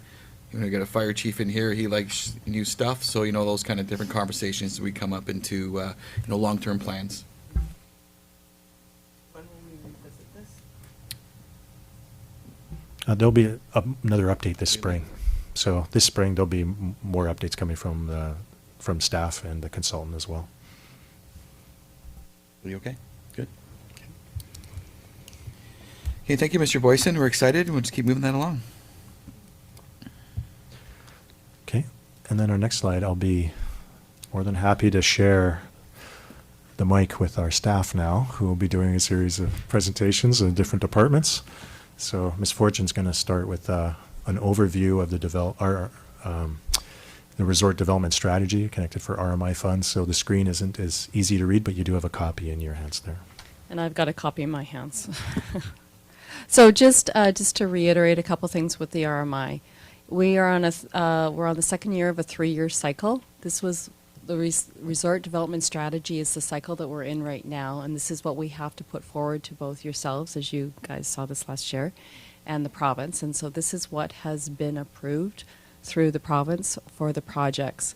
So it's not necessarily that we can add additional projects, but by the same token, sometimes we'll have projects that do come under budget, and then we work through with the province to create new project sites. Just a real quick, you can see what we had. These are, the top part is the 2018 carry forward projects, and that was from previous RDSs. So those were moved forward, in which we've completed some of them, and some of them have been put on hold. For the bigger projects, you'll see the tourism infrastructure, amenities, and capital for 2019, 2020, and 2021. And that's where you'll see things more like the Amphitrite Point project. That's the house, the Village Green improvements, what Dan was talking about earlier, along with the Cedar Road Visitor Hub. We have spent those funds already. So as Mr. Boyson mentioned earlier, we're looking for new funds on that end of it. We're in the process of the electric vehicle charging stations already. As you can see, we've got a bit of a construction zone going on outside in front of Jen's and my car, so that's all good. Heritage sign is something we do annually. Barb Schramm has done some incredible signs for us over the years and has done one for the Spring Cove area that once we open that trail is just an incredible sign. I'm very excited about that one. And then we do have looking at potential public art process in 2021. New to the RDS is the events, which Councillor Kemps was kind of referring to earlier. And with the tourism services and program and events, this is a new area. There's some very specific things that you can and cannot do with the festivals. It's not for staffing. It is very much for the operations of an event. And just to reiterate, with the infrastructure projects, it is for the bricks and mortar. It's not for services such as urban systems. So it is the bricks and mortars for the infrastructure, as well as with the programs. It's very specifically to the operations of the event itself. We also were able to hire our summer staff through the program staff section, which they're allowing $10,000 for that in total, so $8,000 for our program staff and $2,000 for travel to the annual RCC. And so that kind of gives you a snapshot as we move forward, and this is something that's built into the 5-year our 5-year budget plan. And we get approximately $337,000, that's right, yes, $337,000 annually through RMI, and sometimes there is some additional funds depending on how each community does, and so that's a part of what happens as well. So it does fluctuate, and A little bit, yes. in this calculation, because I know that in our portion, and correct me if I'm wrong, Yep. where does the affordable housing component go into reserve fund? That's MRDT. Okay. Which is a separate funding. So, and that actually is a good point, Mayor, is that there is two funding buckets, and it's Right. taken me about 5 years to figure the two out. But one is MRDT, which is that's how Tourism Ucluelet is funded, and then the other one is the RMI. So the primary difference between the two is one is promotion, one is bricks and mortar. Okay. And with the promotion, there is that small section where the housing is a part of that. Okay, perfect, thank you. You're welcome. Did I cut you off there, or did you? No, Okay. no, does anybody have any questions?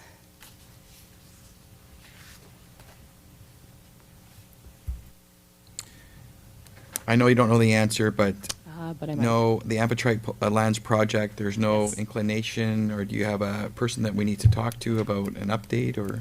No, I actually, a little bit of an update. I talked to one of the ministers was at a workshop, conference that I was at the beginning of January, which she had indicated, it was a whole group of recreation managers. And she had indicated that the province had done their thing and everything had gone to the feds. So the feds have had the information since December. And when she talked to her counterpart in early January, the feds have not looked at it to that point in time. So I've been checking with my other cohorts and nobody's heard. So it's still in a holding pattern. We were told end of January, but we're in mid-February. We did talk to we were one of, not everybody received the initial letter, so we, as you know, have received the initial letter. But we're still waiting. Okay. Much like many communities. All We're not com- alone. No, we are Okay. definitely not alone on this one. Thank you. And we have been working with Urban Systems already just to kind of start to get the process lined up moving forward. Any questions? Counselor Hoare? Because it's my personal thing. Yep. The electric vehicle charging station, that's Yes. for the one here as well as the one that's supposed to go into Yeah, the Cedar Road hub? We're looking at 3, Mark? So we have 4 dual Four, stations purchased. They're level 2s. This will be, this one station will have 2 plugs for 2 parking spots here, and we'll have the same unit, three more of them. So the Cedar Road parking lot is one we've got designated for.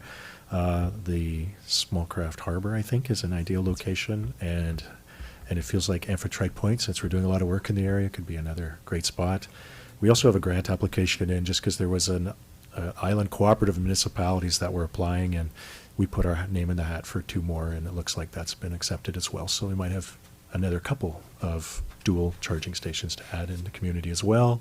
Yeah, so there's opportunities for us to really build a network.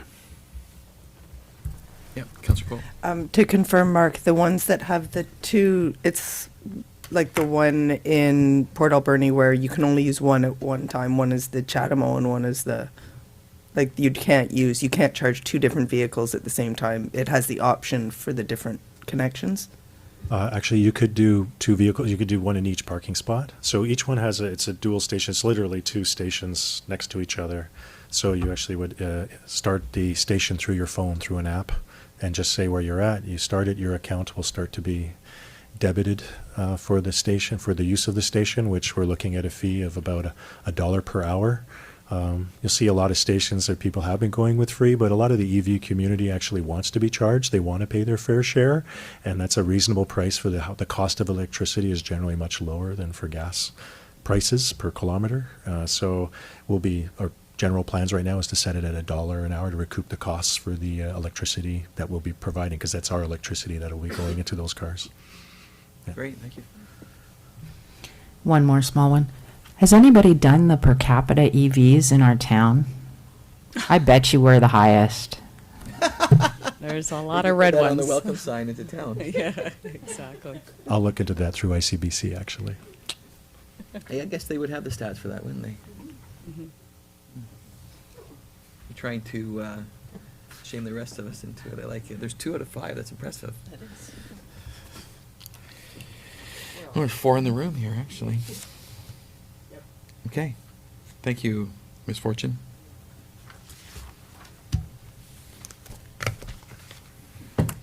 Mr. Gregg, welcome.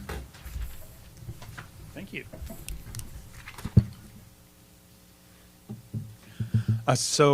Community planning, the long-range planning projects is this slide. And I'm going to talk about a few things. One is I've had some questions about the official community plan bylaw adoption.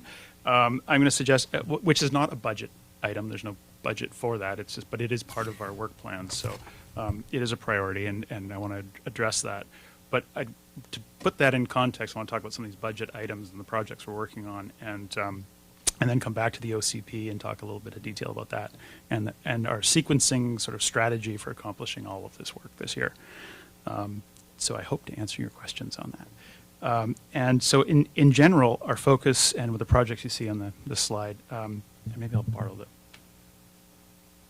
the magic wand, is to focus on tackling and completing a number of projects, some of which have been sort of earmarked in past years, and really all of which lay the groundwork for some of our infrastructure decisions, economic development, community safety, and environmental protection. So there's a number of things that have come up. So we will come back to the OCP, the flood risk assessment and mapping project. That's one of those things that pops up as an opportunity, that it wasn't part of a necessarily strategic plan or budgeting discussions last year, but there was a grant opportunity for $150,000, which is entirely 100% funding the project. That came up, and it was also suggested to us that this is a grant program that may not be funded in future years, so get your application in, and it makes a lot of sense because it is about community safety and really being prepared for the future with climate change and some of the things that we're seeing. And as a coastal community, it just makes an awful lot of sense. So that is underway. The consulting team actually is going to be in town next week doing some ground truthing work, and that project will be completed by June. It's a tight timeline. They're doing an awful lot of science behind the scenes. It's not the type of project that lends itself to a lot of community consultation, in that it's sort of science-based mapping that's happening, but there is some information really informing people about the outcome and talking about what the results are that will happen later this spring. And really it's sort of the follow-up work around preparedness planning and that sort of thing, the adaptation is where more of the community involvement really kind of hits the ground. But right now we have some very capable people who are booking supercomputer time to be doing computer modeling of tsunami waves and stuff. It's actually quite fascinating. But so that is underway. The land use demand study, this is one that we've been talking about and coordinating with staff with the District of Tofino. The $120,000, the cost there, that is not our cost. That's the total project cost. So it is. This is one that was funded to the tune of $25,000 last year. Our portion would be $40,000, a third of that project. Tofino have preliminary approval for the $40,000 in their budget this year. So really, we had $25,000 carryover from last year. We're looking at adding 15 to it as part of this year's budget. The other part, the other third, is really a combination of grants or contributions from the ACRD, because the study really is looking at the whole West Coast and what are the land uses for the future on the West Coast, being one kind of market, one geographic region. So it does affect the electoral area C as well. So ACRD had staff. We talked to them about what sort of budget they may have. So that request has already been put out there. As well, we actually have a draft grant application into the Island Coastal Economic Trust for the other $30,000 on that, which would enable the study to include First Nations on the West Coast as well. And so we have some very sort of positive indications. Timing of that is really March 31st, I believe, is because part of the economic year for ICE-T is, so that one is moving fairly quickly. So that's sort of shown as that. Phase one is to tackle those projects, or at least sort of get those rolling in the first half of this year. What's shown as phase two on this slide, or is the latter half of the year, I'd say, roughly, is the affordable housing needs assessment. Again, that's something that has been in the budget in past years. There's some efficiency to do that with Tofino, one housing market, really serving the whole West Coast community, and it's in their budget as well. So we'd be looking at doing that in the second half of this year.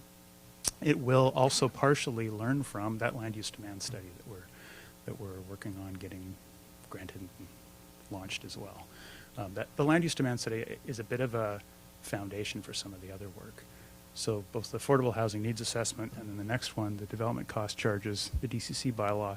That's a project that has been started. It's been on the back burner, partly because we got to a point of realizing, well, DCC charges is really depends largely on the picture of what are our infrastructure costs. Well, okay, those infrastructure plans, they were based on a bunch of assumptions around development, which are outdated. They show a golf course on the, the Ani lands and stuff. So that land use demand study is, again, what is a more objective look at what are the types of land use, the volume, amount of space and uses, which then have demand on water, sewer, and roads. That informs those infrastructure plans, which informs the DCC costs. So we're trying to line these things up to really get that whole clear picture. And then there's the other one is the two that are shown as proposed, the subdivision development servicing standards bylaw, very exciting thing. Again, that's another carryover. Similarly, less of a priority, I'd say, to sort of the land use demand of the DCCs, somewhat related, but again, one that we have some of the pieces of that already, and so we're seeing launching that, later part of this year to get that piece, bring it into play as well. And the secondary suites dwelling project, which doesn't really have a name so much, is really pointing to, I think, or sensing from council this is a priority in terms of long-range planning, looking at our zoning around housing. What is our zoning in residential zones? What are some options for allowing more affordability by design? The suite versus the cottage versus, where do these things fit? And a lot of this has been popping up with some of the discussions around short-term rentals. So this comes up, what's a residential use versus commercial use? There's some work, we've done a lot of work looking at these options. There's a bit of work to pull that together and say, okay, here's the recommended amendments we would make strategically to our zoning bylaw to change some things and maybe solve some of these problems. Those would, it's going to be some great public interest, I think, in those kinds of changes because it affects people's properties.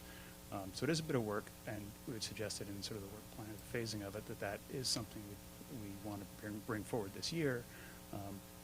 Again, so this is sort of laying out what would be sort of the first priorities at the top, and that would be fitting in place as well. The OCP.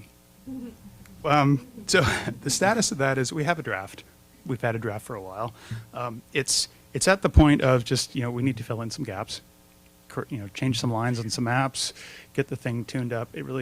It's the details, and the details do matter because ultimately this is the bylaw form that council would be adopting. At this point in the project, I've had some questions about would it make sense to, bring in other resources to get it done faster.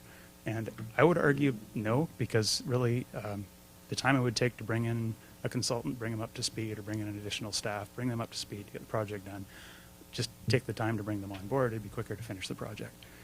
Because it really is that fraction that needs to be done to get the final version in. We have been making progress, but it's been off the side of the desk. So why has it been languishing on the side of the desk? And without sounding defensive, I think the reality is that the department, we're an umbrella with a number of functions, including, the building inspections and bylaw enforcement, and both long-range planning projects such as the OCP, and then the what's sometimes referred to as sort of the short-term recurrent planning or the development side of the planning. So some things, like the projects on the screen here, they can be scheduled and planned for and budgeted. Other things kind of walk in the door. The bylaw enforcement issues that pop up, or the development inquiries that come in, and some of those are quite complex, just getting the answers to an investor or a property owner of what they can do with their land, and the development applications. And certainly it's a bit of a balancing act, and so we try and triage as best we can with the applications. So if we have an application for a business that's looking for housing for workers, or for someone who's looking at investing in the community, we try to make sure that we're responsive to that, and so that some of those have come up and have bumped the OCP somewhat to not let those things languish, because there's an economic development or support function in that part of the work that the department does, and we're not that big. It's not like we have a division of long-range planning and a division of short-term planning, so there's a limit to to the capacity. So when something timely or strategic sort of pops up, we do try and pounce on those opportunities and be strategic about it, but it can affect the long-range planning. And so in recent months, things like the short-term rentals and cannabis retail and aligning some rights-of-way with BlackRock, and most recently the Lot 13 and affordable housing, those things come up, and those are examples of things which we wouldn't want to see those not happen. So we've prioritized some of those. So I wanted to mention a bit. So some of these things, the bylaw projects, which council's already aware of them, some of the lands negotiation as well. We were talking earlier about Cedar Road, the negotiations for rights of way for those access paths. Those are critical pieces to make that project succeed, so we can get the access so that brew pub patrons can find the parking and that sort of thing. That is underway, and some of the discussions we can provide some more detail. I think it's planned to have an in-camera session with the next budget discussion. We can go into some of the land discussions in a little more detail in camera. So we do try and strike a balance between those. So what I'd suggest for sequencing going forward, though, because no one would like to see that OCP come back on your desk more than I would, is that right now, Lot 13, the affordable housing project, we're trying to get it over the hump because they have a deadline of May 1st for their rezoning. So we're doing everything we can to make sure the municipality isn't, holding that up, or it has the potential to succeed. So we've been prioritizing that, which is, frankly, in the last week's taken quite a bit of time, because it's when we bring it back to council, which will be in March, it'll have not just the bylaws, but it has to have the agreements. So the affordable housing agreement that makes rental housing actually affordable and all those things, they have to be drafted. So we're going back and forth with the lawyers on that. And then the other one is to get that grant application for that land use demand study to ICE-T as well. That we hear that there's some timeliness to that because they have money in this fiscal year which hasn't been spent. So we've been encouraged to get that together. And as I said, there's a draft really already on their desk. It's a matter of if they come back and say, oh, you have a gap you need to fill. Otherwise, it's pretty much ready to go. So I'll go back. Any questions? Councillor Cole. I'm sure this is not a unique question, and you've probably already thought of it, but I totally get that you can't clone yourself, and I totally get that it wouldn't make sense to bring somebody in to be able to wrap their mind around the big picture that is the OCP. But in order to free up an opportunity where you could lock yourself in a room and do it, are there any of the other things that are being done that we could farm out so that you could be able to allocate time where you could be locked up somewhere, and you know what I'm saying, so it doesn't fall off the side of the desk? Because I get being pulled in a million different ways. I totally understand it, and I'm just wondering, and you've probably already thought about it, so the answer is probably no, but could you answer me anyways? Certainly. No, it's a totally fair question. And what I can say is we've tried to do that, and we have been making progress. It's not like it's untouched for the last year. So what I was saying is the affordable housing, that Lot 13, I've personally been very involved with that drafting of the agreement and the lawyers and stuff. So literally for that to be on the agenda, it's going to be in their hands, and they need to get a response to us within the next 2 weeks. So that's why it's very timely. So I do see pushing that kind of over the hump where it can now roll, and in that kind of timeline be able to say, okay, out of office and Bruce isn't available, that is going to be necessary, because it really is just a matter of you need to focus. But we are having some ongoing conversations with some of the groups who've provided great feedback on the draft OCP and say, okay, well, how does this get tweaked and made to the point where, okay, this is something that the community will be proud of. Councillor Hoare. Kind of a question about time. You're implying that the land use demand study will happen in the first half of the year. We're a couple months in. How long is that going to take if we're only in the granting process now? Good question. So I would say that the first half of the year, launching that in the first half of the year. The granting process would, in our discussions with Tofino and Euclid, with ICE-T, I think we'll have a very quick question or turnaround on that question and have an answer from them.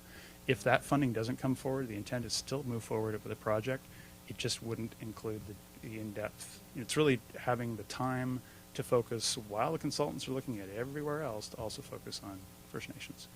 I think there's value for everybody involved to have a complete picture, and they're very interested in it. So I can see that happening. It would be, sort of, I think, realistically, give it a few months, and probably, by the early fall, that thing would be wrapping up. That immediately would have some great information to feed into. Okay, at that point, we're restarting things like focusing on the DCCs. So, it's a lot. It's a busy community with a lot of great work that needs to be done, but I think we can line it up. Yeah, I just see it's such a foundation piece of information that I just wondered how timely we were going to see that information. We're keen to see that roll. We put it out to RFP once already, and part of this was it's one of those things where once you get the experts involved in looking at it, you learn what we should be asking from the question. So, and what we saw was, right, this isn't a scale of a project. It's this big, ideally it's this big. Okay, how do we fund that? So that's where the conversations with ICT and First Nations came into it. For example, the RFP to go back out, it's written. We just need to, amend a couple of things because of where we're at and whether that grant comes in or not. Let's really fill in some blanks and put it out there. Mr. Boyson, you had something? I'd just like to add, as the city manager, I've tried to lock Bruce into Yeah, I can feel that it. room. There is a lot of, the planning department puts forward a lot of really valuable work, and the community is very fortunate to have such a caring planning department because of the work related to the cannabis decisions that went before council. The amount of work that was enormous, and it's all well thought out. And I think also, it just sort of seems to keep coming in waves right now. And the hills, the Wild Pacific Trail at Black Rock, and then the Raven Motel especially, I think was very, something that was just the right approach to things. Enormous amount of time required. I think we've looked at all these options and we've talked about trying to just get that consultant in. The other thing that's just worth noting is that I think just because the community didn't have a lot of activity for a while, and there's a culture of responding right away as the development applications come in, and our turnaround rate actually still remains very quick. Like you do see things as they come in, the reviews, the processing part is very quick. And I come from the bigger centers where it is not that quick. And so it's still one of the quicker times. So I think the planning department keeps that going. It's one of the solutions I've proposed is that we just look at saying that, maybe it has to be 3 to 6 months. The one thing is well noted by what the planning department brings up is that it looks like development applications that are coming in. We always only know that there's that many coming in. So it looks like we could be continually busy and we feel like we're always having applications coming in. It looks like it could be just 3 months of work left for them right now, but it keeps coming and it keeps coming. So they're very cautious about hiring a full-time employee as well. So anyway, there's some pieces to the story there, but we will work to prioritize the OCP is just what's on the radar for us, and I'll be trying to give Mr. Grigg all the tools to be able to make that happen. It's going to feel awesome when it's coming. It's going to be, right? That'll just be whoosh. Yes. Have a party. Did you have something? Yeah. Are you going to discuss the slide that's up right now, or can I ask a question? Certainly ask a question. The Wild Pacific Trail land in several locations, is that still the Spring Cove area we're dealing with? That's part of it, and I think this was just trying to again give sort of context that the projects in the budget are part of the work the department is handling. Those lands projects, which are often negotiation of rights of way or land acquisition, that sort of thing. I think probably getting into details of all of those to answer that question in more detail would be best to have when we're talking about it in camera. That there are a number of property negotiations, current and potential, that we want to make council aware of, and what their budget implications may be as well. Certainly like to do that, but probably in a closed meeting would be appropriate until those are at a point where they can be announced publicly. And I just want to echo what everybody's saying. We really appreciate the work that you do, Bruce. It's, you do a fantastic job. You always exceed our expectations. I feel like it's a job evaluation here, but Your list grows. It's amazing that how much continues to come onto your desk, and I appreciate Mr. Boyson, and we do talk about how do we support that group, and being cautious sometimes, we continue thinking it's going to end, and it doesn't. So I know that you guys are going to sort all that out and get the appropriate staff levels. But to my little one on the previous slide,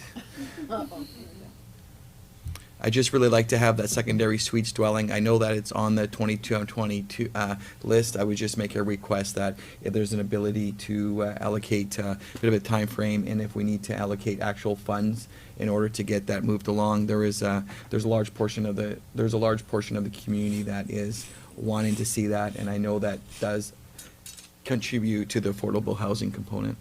Absolutely, because I think what you can do with your regulatory piece of making zoning opportunities for having affordability just sort of in the design of your zoning is that is an incredibly efficient and supportive thing that a community can do, and that work has begun. Yeah, and I know it has, and it's been evident in the last couple, there's been a couple of variances granted, and knowing that this is something that you're doing in the meantime. So thank you for that, and I hope that that something will be off the list, at the following budget. So, and are there any other questions?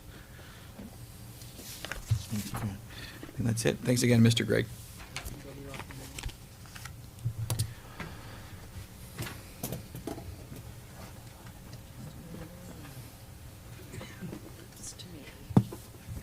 There's still a lot of pages to go through here. Oh, did you? We need chocolate. Is this, can you guys hear me? Yeah, it is on, okay. Wasn't sure if it ran out. So, recreation and tourism. So some of our completed projects for 2019, we have ordered the UCC capacitor, which has been on the list for a little bit too long, but we were finally able to actually get that moving, and it should be installed by the end of next month, being March. We do have the lovely new public washroom at the Chamber of Commerce building without outside access, and that was done through RMI funding. The Wild Pacific Trail Connector, we're really hoping that really soon we will be able to have a nice big splash with that one. We still have the final little section to go, which we're all ready and it's all planned out, and we're just waiting for the final land swap with said property. So that's underway. And we did finish the heritage sign, which will be wonderful for you guys to see on Spring Cove, and that is looking at the history of that area, and it's focusing on the cannery, which is kind of really neat. The information is incredible. Barb Schramm once again did just an absolute stellar job on it. So it's kind of fun seeing these heritage signs poke up. Any questions on the completed projects? Okay, so some of the future discussions or projects for 2020 is we will be looking at the PRVC Center, as it has some challenges, and so it's something that Mr. Boyson and myself will be looking at in terms of moving forward. Not necessarily a funding at this point in time, but just something that is on our radar moving forward in terms of visitor. Another thing that's on our radar for planning is, as you know, we will be hosting the AVICC in 2021, in April of 2021, and there's certainly a significant planning component to that. There will be some funding that will be required for 2021. We are required to ensure that we cover the cost of all the facilities end of things for that conference. One of the asks is right now with the junction sign, we are running it off of solar power, and it's the technology is something where you basically have to change it every 5 years. So what we're actually looking at for what would basically be the cost of replacing, because right now we've got one completely out and one that works whenever the heck it wants to. We had Paul Galloway cost this out for us, and we're looking about $5,500, which is but then that would be a permanent solution to that, so we would have the lights all the time, so that's something to look at. One of the things that we are going to need an answer on relatively quickly, in the late fall, early November, Tofino approached us to do a bit of a partnership with an e-bike policy, and so in January, the Whistler Center for Community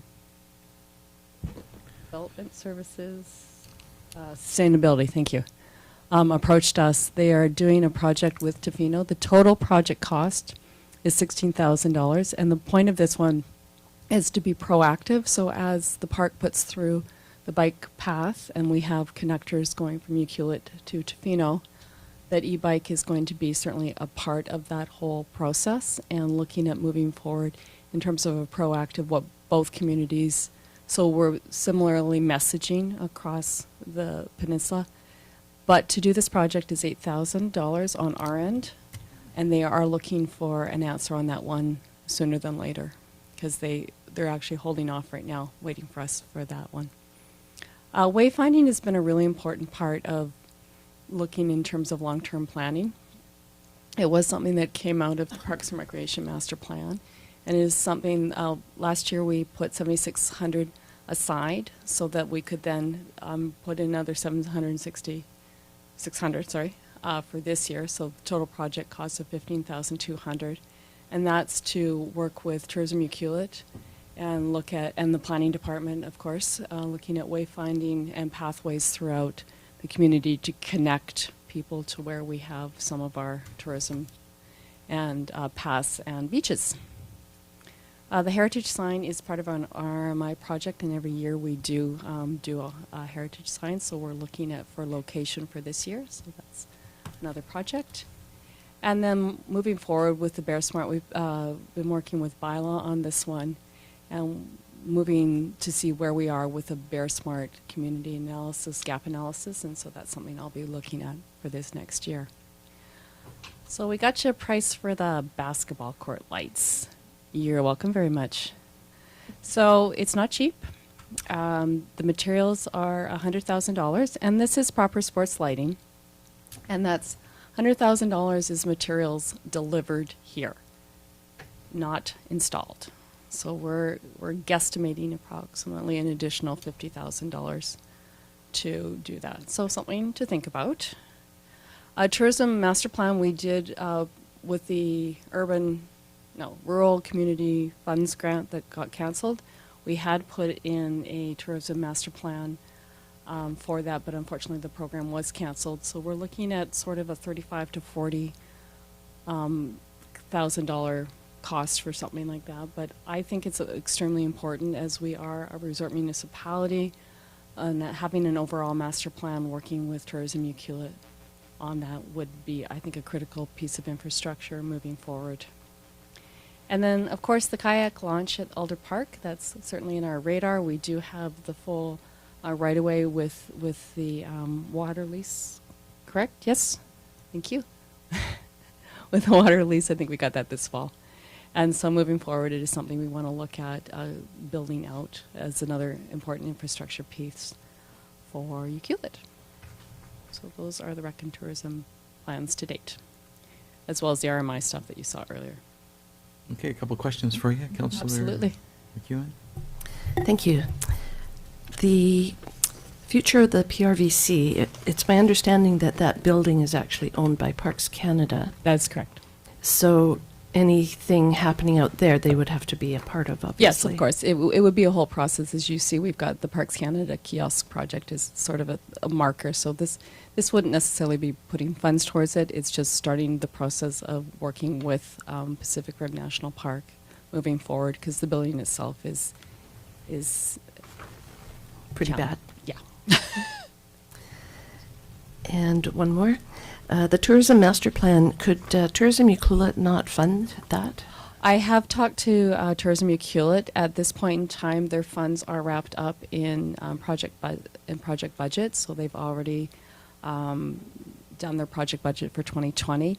It is something we could potentially approach them for 2021, but they, at this point in time, they do not have funds to support. And unfortunately, with RMI, they don't budget for stuff. They don't allow budgeting for that.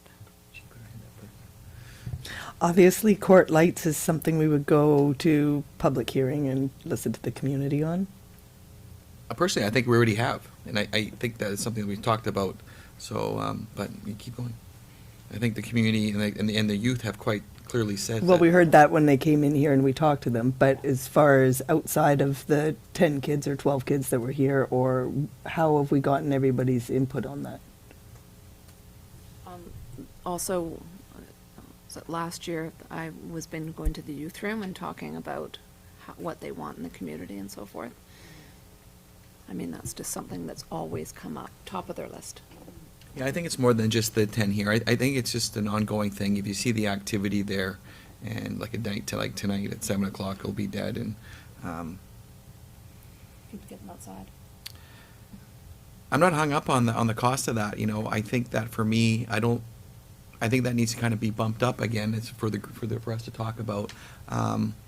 You know, we continue to say that, you know, we want to listen to the youth, and I think that whether it's 10 or 100 of them, the skate park is well used, and so is the basketball court, and lighting is something that we know is needed.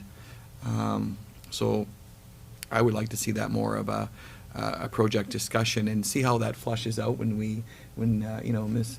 Monteith says, okay, here's what you want, and do you like this possible tax increase? I think that I would like to have that option, personally. Yeah, I just sort of went from the perspective of, you know, we shot $500 down for 4 kids or whatever, and so now we're looking at a big number and other big projects coming up, and I just think it's important that we're keeping it in perspective and have lots of input, that's all. I think I would like to keep it on top of the list for discussion for sure, as I think there's a lot of kids that use that, not just for skateboarding, but also for biking and so forth now too. So I think with the upgrades to the bike park and with the skateboard park, I think we should really look at Yeah, I would like putting that. some money towards that. Mr. Boyson? I'd just like to add that I think, yeah, this is just our initial costing, and then I think if council wants to make this a priority for us to investigate further, we could start looking at it, because I think we really want to make sure we do it properly, get the lights right, so it's not the glare for neighbors is one important thing. The night sky thing is something that is important to people here as well. So would it be, what are the time limits on it as well? And we can also look into funding opportunities as well, because $150,000 is just a reminder for that's like 5% of a tax increase for us. And so we work, you know, you see how much we try to use funding opportunities, but we could look at other funding opportunities within our existing other sources before we go to taxes. Are we done with the basketball court? I had a comment. yeah. on it. Okay, go ahead. Sorry. Just that I totally hear that the youth want it. I also think it's a big safety thing. I hear you on dark skies. We really need to be aware of that. So I am all about looking for funding, grants, maybe something. Well, you can put timers on. You Yeah. definitely can put timers on. Like at 10 o'clock at night, it will go out. So there is that opportunity. And as Mr. Boyson said, this is kind of the first kick at the cat to Mhm. give you guys some round numbers moving forward. But Yeah. there's always opportunities to look for grants, of course.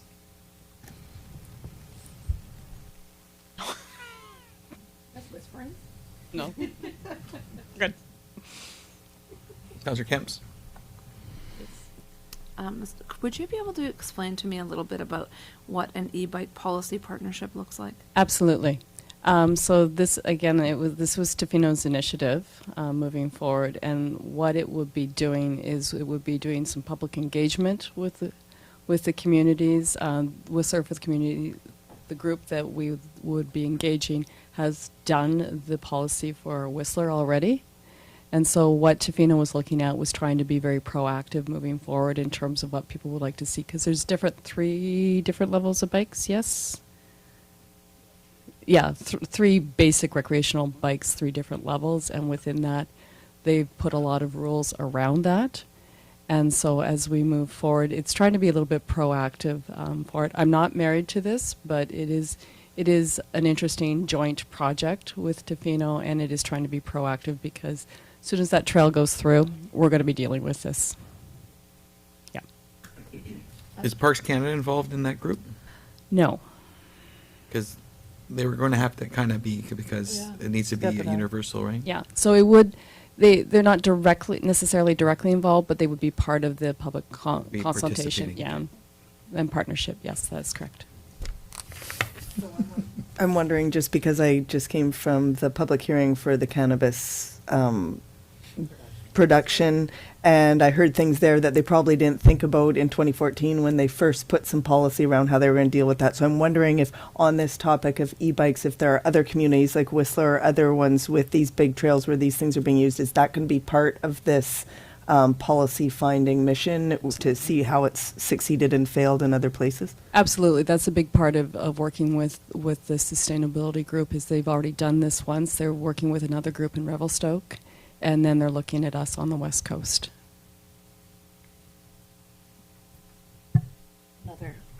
Another question. It would be nice, I'm sure we're going to see like an example of that policy coming forward once we move forward, right? Yeah. That, and also I have a question, can you explain what the wayfinding? Yeah, absolutely. It's a project that's been sort of on the back burner for me for a bit.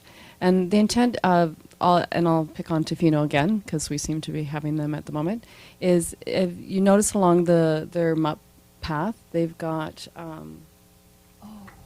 yes.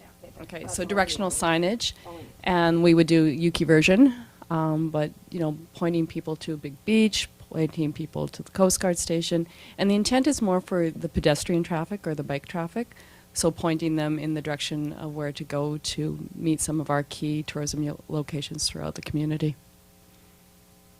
So then that would piggyback on these back rail trails and trying to identify them so they're Exactly. getting used more Exactly. rather than just by the locals. That's correct. Perfect. No, I love that one. Okay, great. Thank you. Just on regarding the sign on your lights there. Yes. The junction sign itself, I just a little, I know that, is starting to Yes. age. We actually, we did get a quote Okay. from that. It's next year, right? Okay. So we did get a quote for it. It's not cheap. It's $19,000 to redo it. And its life on that is 7 to 10 years for that. So, 5 to 7 years for that. It's not a cheap, because it's so exposed right there. Mhm. They would have to do, it's a particular type of sandblasting that you use to take it down. We're figuring we can probably go one more year where it as is, but past that, no. So knowing that it's probably going to be $1,000 a year is what it costs to have that sign because of how much, whatever, then should we be allocating money each year to put it aside so that when we do need to redo it, the money's already sitting there and we just schedule to have it done when it's crappy and the funds are already there? Yeah. Yes, of course. It's very similar to what we've done with the wayfinding, where over 2 years, we've tried to build some funds up so that we've got that. So that's something we can certainly look at doing, but it is something we do need to put on the books pretty quickly. Yeah, no, it's definitely, it's how we look. Okay. Perfect, thank you. Any other questions regarding recreation and tourism? No? Okay, Parks Department. And it's me. Nice pictures. That's a nice picture. Look at the pictures. We're both having a bad hair day, Jeff. Yeah. Well, I was laughing that Jeff's One here thing we too. have in common there, our foreheads there. So, according to our lovely pictures, one of the things we're just still doing some top-end tweaking, but Alder Road Park is completed. St. Jacques Park, we have completed, and that was a project and a half, but I think the final results have been really successful, so we're quite pleased with that one. And we were able to really work on the accessibility part with the St. Jacques Park, so that's been wonderful. And the Bachelor swings are installed. Thank you. You're welcome. And so that's done, and then I'll talk about the next phase with that. Parks has their own office now, which has been a huge, wonderful thing for them, so that's been great. Looking forward for 2020, we do have a little bit of carryover from the original amount built in for Edna Bachelor, and that's $18,000. So with Edna Bachelor, we've installed the swing set. We're finishing off the stair set around the swing set right now and putting some flower boxes in, so that will be completed by tomorrow. But one of the part of the projects was to put a pathway through, because as you know, the path, it's all over the place, so we're trying to do a little bit of drainage, and then we'll put a proper pathway through. Nice. So that will be going on. So that is not new funds, that's carryover. The Ucluelet Aquarium was able to get a fountain, water fountain, through a grant. Yep. So we worked with them to get, and it was a very interesting process. I think we ended up getting the one from Denmark, quite honestly, in the end. But it was a very interesting process looking at outdoor water fountains. So we're just kind of waiting a little bit on the weather. So we'll be doing an install in May. We already have the place sited. And as soon as we get going on that, that will be in. So that's kind of exciting. So as you see on your left, we have Russell, who is smiling way too much these days. We are now, as you know, the Parks Department is looking after the Wild Pacific Trail maintenance contract. And a big part of that is being able to be on the trail and staying on top of the trail maintenance end of it. Planning has graciously donated, I don't think they're ever going to get it back, just saying. We're borrowing their e-bike right now because we do not currently have the equipment to do that type of maintenance or checking on the trails. And actually we're finding not only is it a good bike for the Wild Pacific Trail, but checking the bike path, checking our park system, and just moving forward with that kind of presence. It's been wonderful. Russell loves it. He literally smiles from ear to ear. bet. Don't get him talking about it. You'll be there for a good 45 minutes. So what we were proposing is two things, and this is pretty critical to the maintenance of the parks and specifically the Wild Pacific Trail, is a utility e-bike, so it's a little bit more heavy duty, with panniers, and then it will have a carrier in the back so that they can actually carry equipment on the trail. So we're pretty excited about this and the potential for that. The other thing that we've realized is our Bobcat actually works exceptionally well. The size is really good for the Wild Pacific Trail, and Russell's looked at a number of different places to ensure that it will in fact work, and it will. So what we're looking at is a tractor arm, so it will be a digger on the front, and this will really help with the maintenance of the trail. Just adding that, it will cut the time in half for maintenance work along the Wild Pacific Trail. So the combination of the two, we're looking at approximately $11,000, and I do feel that this is a critical piece of infrastructure for our parks and trails. Moving forward, the cemetery needs a little work, to say the least. So this is what we're proposing, is to basically look at the upper level, and we're looking at about $15,000 to carry out a project. We've worked with myself and Mr. Boyson, and our parks project manager have looked at that area and looked at a sort of a bit of plan for carrying through. And with our new parks foreman, this would be something that they would be in charge of moving forward, getting that done. So we're putting approximately $15,000 into that. The walk behind aerator is something that would be extremely beneficial to the Parks Department. We have a number of very large areas as well as boulevards, as well as grass areas. Currently we borrow as we can with the schools, but having our own aerator would make a big difference in terms of accessibility and the maintenance of our fields and boulevards. One of the things we are also looking at is the refurbishing of the Roy Henry Vickers sign, which is kind of exciting. We've got I've got a call into Johnny right now, Ferguson, who did the work up at the pub.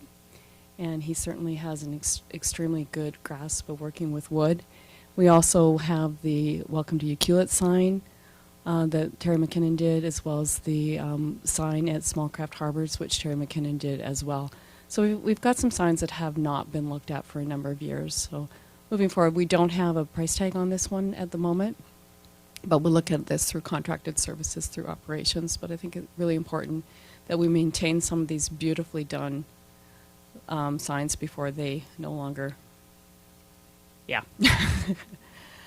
So the flail mower, does everybody know what a flail mower is?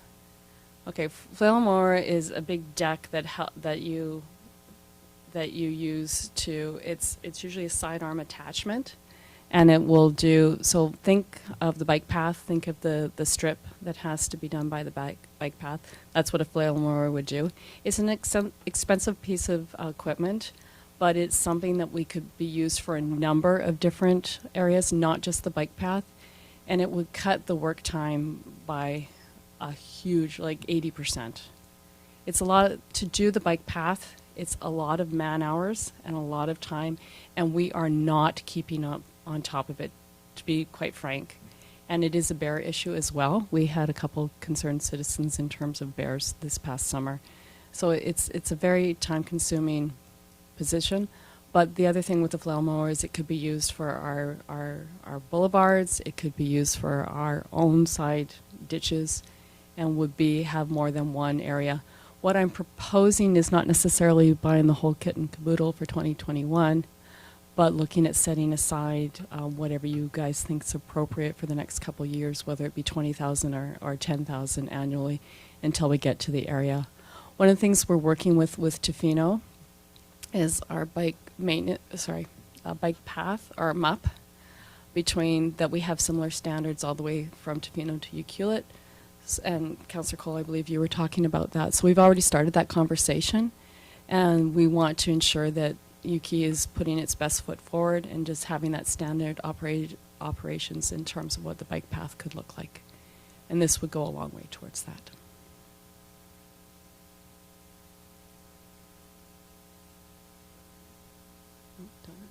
What did I forget? Through the mayor, I just want to be mindful of the time. I think our meeting was scheduled till 5 o'clock today, and we do have a number of slides to get through. So I just wanted to see what your options are. We could extend the meeting. I don't want to rush the budget process, so I want to give all the departments their due time. So we could either, extend the meeting. We could add a chunk of this onto the next one. Although I'm a little concerned that 3 hours for the next meeting might not be long enough. And we also have a period of time in between the March 12th meeting and the first and second reading of the bylaw. There's almost a month in there if we needed to add a meeting. So you have some options, but I believe if we're going to go past 5 o'clock, we would need a motion. Joey is saying yes. So, is 6 o'clock agreed upon by the group? Okay, let's go till 6, and can we get a motion for that? I'll make that motion that we extend the meeting till 6 o'clock. I'll second the motion. Okay, all in favor? Opposed, carried. So thank Thank you you. for bringing that up. I have a question. Okay, questions? So I'll start with Councillor McEwen. Thank you. Who was Edna Batchelor? She was oh, history now. She was in the 70s. She was the first. No, not the first female. She was the second female mayor for the district of Ucluelet. And follow up to that is that gardening groups? Do they still have that community? They absolutely do. Yeah, and it's going in really well. Going well, and Extremely they well. maintain it. You don't Yes, have they to did a do- beautiful job, and it's been an incredibly positive partnership, and no complaints whatsoever with the neighbors or anything like that. Oh, that's really good to know. Yeah. Thank you. And one more. The Rotary Group was wanting to do something helpful in the cemetery. Has that gone anywhere with them? Okay. I'll let you take that one. The Rotary Group came and presented to council and expressed, and we did meet with them separately as well. We discussed some of our concerns about some of the requests that they had. So we've been working with them on some signage options for them on the road, but otherwise we haven't had any follow-up discussions on that with them. So this is part of the maintenance for the district, that we have our responsibilities, and we feel like we need to step up the current state of the cemetery work. So we're not currently including them in that discussion.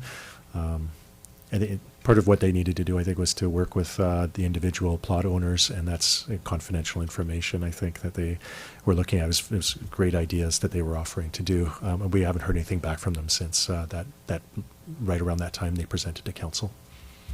And I'll just add that there was still a couple of plaques that still had not been placed on the unmarked graves, and Wanda's just finishing that off. So the work is being completed. Okay, I got one. So the water fountain that is at the aquarium, Yes. is that one of the two? At the ACRD, Surfrider presented that for $8,000 for a water fountain, 6 of which they were asking the ACRD for, $2,000 was coming from somewhere else. And that was because we said we would get one, and Surfrider was going to get another one because Tofino bought their own too. So is this the first one, and we are expecting one now because we approved it, and ourself in Area C, the money that we give to the ACRD, whatever, is paying for this second water fountain. So where is it going to go? Because it was approved yesterday. Okay, so from my understanding, and Mark, correct me if I'm wrong, the first one that we're looking at has been paid for and it's done. By us. No, this was done through a grant Okay. that the aquarium received. Okay. Further along in your package, we are suggesting some more water fountains to be placed in the community. Yeah, please. We're not aware of the ACRD ones, as far as I know, unless any of my staff have any ideas. We're not familiar with that. So the one for the aquarium was actually the aquarium approached us and said they had received this through a grant they had done on their own, and so then we offered to support to get the install done. And now we were proposing in the next couple of slides there'll be 2 more that we're proposing installing ourselves, and nothing I've heard of from the ACRD related to those Okay, ones. So so there might be more coming. Yeah, it wasn't Surfrider Surfrider. will be coming to us saying that they got the funds from the ACRD and that there's one, so. Wonderful, and as well as the co-ops working on putting one at the entrance. So there's, these popping up like this is a great thing. Awesome. Councillor Kemps? With the Edna Bachelor Park, the carryover, does that include, or are the picnic tables placed now? I don't know. Okay, but there is a Um, plan to place the picnic tables Yes, there? that is Or correct. perhaps- Yeah, okay. so we have, sorry, Councillor Kemps, you're absolutely correct. We do, in the works yard, we have a proper picnic table, and we have a bench that we're going to be placing. And I believe that was one of the picnic tables, that was one of the disabled, accessible picnic tables. Yep.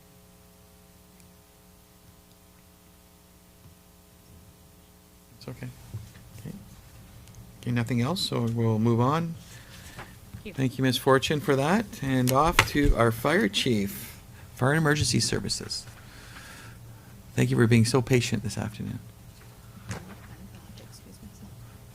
You can go ahead if you want.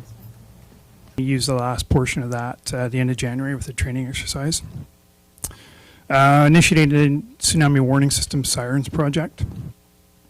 And then the Amphitrite emergency kiosk, which was actually completed before I got here. So that was last year. Moving on, proposed projects. Completion of the tsunami warning system sirens. And you may notice we have 2 sirens now in the ground. One's at Amphitrite Point and one at Cedar Road parking lot. We're real close to going live with those. The goal is for April. Testing for those will start fairly soon, I'm hoping. We're going to do a real blitz of advertising so everybody knows it's just testing, so because it'll be a new sound.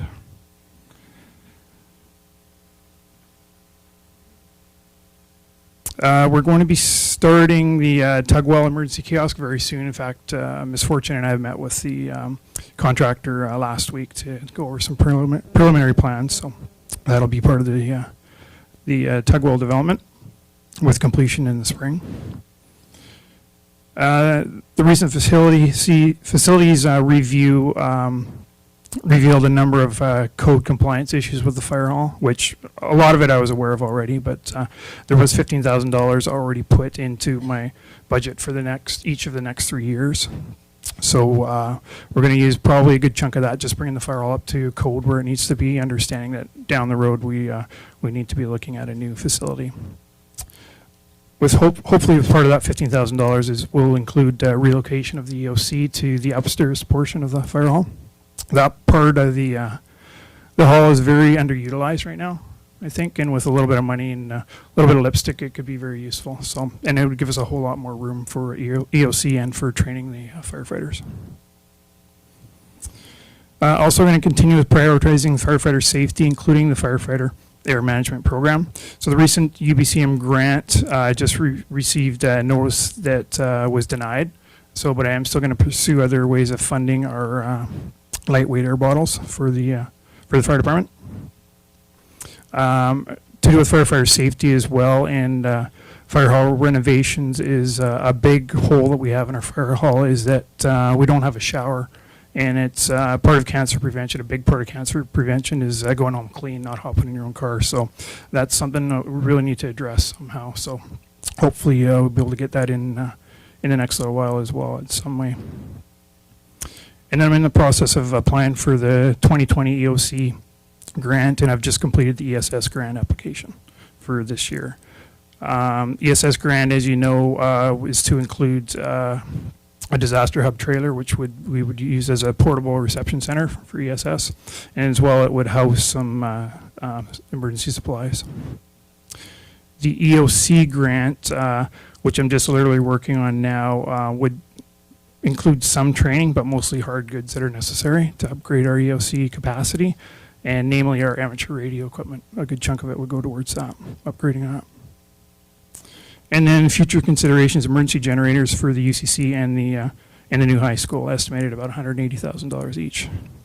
And those are really needs. Those are our two reception centers, and neither of them have generators right now. So that's a big pitfall. And I'll gladly take any questions. Okay, try to stay focused. Any questions for Mr. Geddes? Okay, I'll start it.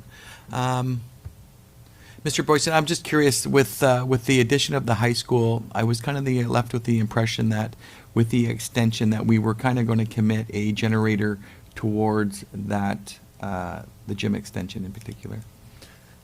Yeah, so that's what we've been working on. That's what this refers to. So we're just keeping aware that the UCC is an important emergency response building post-disaster more too. You can see the immediate rush of during an incident would be going to the school, like residents have been doing when we've had near incidents. And we've just received confirmation. I've received confirmation from the school district that it was about $170,000. So we just earmarked it $180,000. It's but that's for they're in the early stages. Basically, it would be about $40,000 for them to integrate the components in the school, so that what they allow is that the gym and the new food preparation areas would all be functional, not the whole school. And then the additional $130,000 is for the generator itself. So we just used that same estimate for the UCC. We haven't put them into the budget yet at this point, although I've referenced it in the community forest discussion at the end. Okay, just perfect. as an earmark, as maybe something for council to consider. Yeah. Councillor Cole? Chief, if you could remind me, we had talked in the past, and it came up when we had our tsunami thing before, and it's come up in the EOC in different conversations about, in the short term, before we're coming up with these bigger ticket items, if we could somehow plumb the current generator at the fire department next door to the UAC hall, so that in a pinch we could, because there are facilities there that could be utilized currently, especially under construction and when we're before we get things settled and money spent on the long-term fix, that we could run power properly to across the way. Through the mayor, yeah, that's a strong possibility. I don't have a price on that, but I don't imagine it would be too costly since the generator is so close to the building. Is there a way to build that in, those monies in, so that could be done sooner than later? Just so, it could happen tomorrow and we will have wished we did it last month or whatever.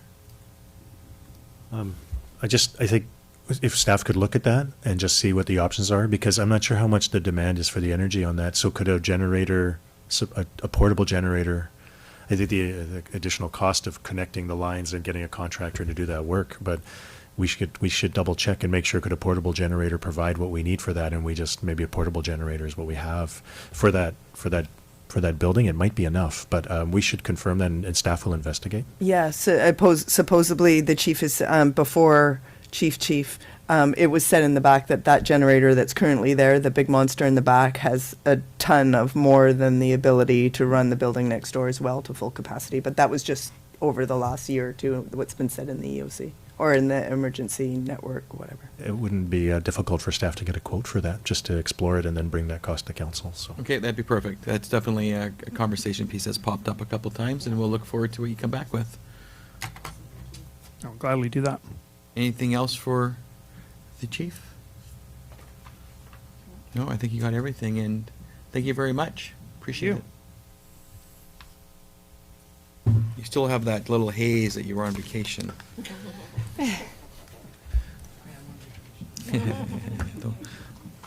Okay, vehicle fleet review. Okay, through the mayor. We really wanted to look at putting together a summary of our current fleet. It's small but mighty, and some of it's quite long in the tooth. Pretty much once a month, someone stands in my doorway to tell me that vehicle number X is broken down and is currently sitting on the side of the road. But rather than having them come to me every year wanting a new truck, I wanted to kind of look at having a plan. I spoke with, actually this was Warren Cannon's idea about having maybe a group purchases every 5 years, like with our pickup trucks, rather than, having one every year. So this is sort of a summary of our vehicles. It's not our equipment, it's not our Bobcat, it's just our vehicles. So in 2019, you might remember that we did purchase three vehicles. And we depleted our equipment reserves to do that, plus a little bit of operations. And then in 2020, what we want to do is replace 4 of the vehicles that are the oldest and in most need to be replaced. Sorry, 3 vehicles, and then 1 would be a new purchase of a bucket truck, which would help us do our lighting much better. The best way that I see for us to be able to do 4 vehicles is simply go through MFA with a simple 5-year loan, and incorporate the yearly payment into our operations and spread it across the departments. The process is it's quite easy to do that. We just need a council resolution when the time comes, and it's really quite simple, and it's the quickest way to get that done. Not having anything in reserves specifically put aside previously for vehicles.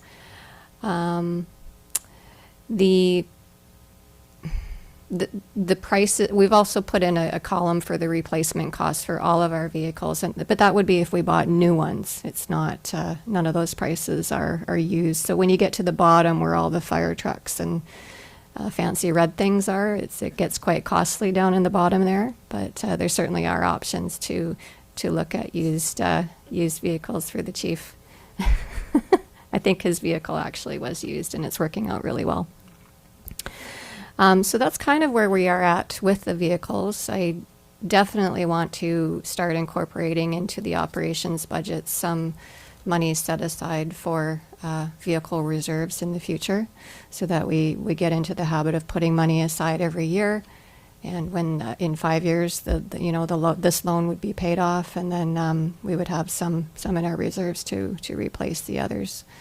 So the only 2 that we would have probably coming up before the next 5 years after 2020 would be the two electric Parks trucks. They seem to break down quite regularly, so that I haven't put them on a 5-year plan, but I'm guessing we're going to need to replace them sooner than later. Yep. Yeah, we do. Sorry, yeah, that's a good point. We do put 30,000. We do have in the budget 30,000 that would cover part of the yearly payment. When I plugged it into the MFA loan agreement, the yearly cost is going to be somewhere in the neighborhood of $44,000 a year for these 4 vehicles for 5 years. So 30,000 of it is already actually budgeted for. So I would have to be tasked with finding the difference, which I'm kind of good at that. So. Any questions from councilors? Yeah. No, obviously it's needed, and we can't have guys sitting around the yard wondering which truck they're going to jump in the morning. So it's nice to see, and I appreciate it. So thank you. Thank you.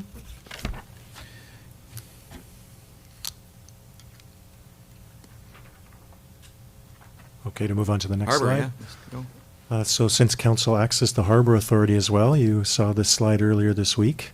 I added a couple of dollars to this amount, just $5,000 to the cleaning station education signage and also the boat launch improvements. I think we just realized needed a little bit more of a top up on that. So that brings the total amount to $191,000 out of the fund, and we updated the number for the reserve fund, which holds currently unaudited, as our CFO would say, just approximately $365,000. And so the Harbor Authority seemed to be happy with this, and there was comments there as well about, steps and details in there that we've noted, staff has noted. So, and just including that there was work done to put together a cost estimate for this proposed Whiskey Landing float plane dock, and that's currently not budgeted for, but we're just including it as part of the discussion, just that concept has been considered by staff. I appreciate it, and I think that when at our Harbor Authority meeting, we did dive into this quite deeply, so I don't think we need to rehash that right now. So thank you for that. I like the more money for this. Yeah. And with some hope that Ms. Fortune will be able to perhaps talk to that strata to see if they're willing to contribute for that gazebo. And we'll do our work too next time when we see them. So thank you. Okay, moving along. Additional items. So this was an additional list of items that just, as promised, we listened to council about some issues that were coming up, but also some things that have come over the years. And so the seasonal town cleanup, the spring cleanup that was done every spring. There's been some issues since my time here. I've noticed the budget greatly increased. The actual cost at the end of the day greatly increased. And I think I started to ask questions about the original intention was to provide a little bit of a spruce up to the town when it first started, to remove some of the, it's my understanding, to remove some of the unsightly materials in town and people's properties.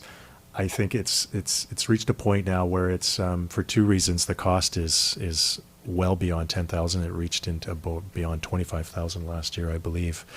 And at the end of the day, it's for the amount of how it's being used by residents. I think it's being now relied on as a free garbage disposal opportunity. And from a sustainability perspective, it's not a service that's going through to decide what can be recycled or not. It was just everything was going to the dump.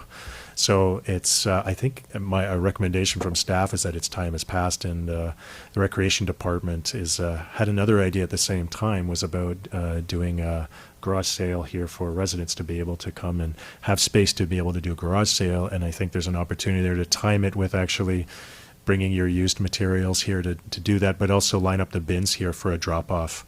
So I don't think we want to eliminate the opportunity altogether. We're just making it just a little more work, for people, and to meet our budget as well of $10,000 is to work with a contractor to set up the bins. ACRD is very interested in supporting this as well, to be able to look at making sure that we're diverting as much as we can and minimizing what we're sending to the landfill, but still being able to provide that service as a part of the spring cleanup. So it's not completely eliminating it. So the Recreation Department's going to be looking at that as UCC sort of hosting that service on a weekend for a day on the 25th of April, because we're aligning it with Earth Day. Oh, you have a date picked. Oh, Well, yeah. we've talked about an Earth Day. We've talked about the 25th of April being a potential date. Yeah, and I think that's going to be well received. We do need to get that message out if that's your intention, Ms. Fortune. And I did do that plug at my little mayor's lunch, and just the reason why we've done it, and everybody in the room was very understanding of what's going on, and that we're going to just kind of revamp some different options. So I don't think the pushback's going to be really there, other than just getting that word out of when we're going to do it. So that's great. Looking forward to it. Yeah, you got it, Mike. We should just put the mic on your lap there. Sorry, just the success of the broom busting, I think really show that's kind of where part of this Mhm. thought process has come, and I think it was extremely well things, and we can be, for the most part, really embrace that and moving forward. We've done something just for time for us to. Great.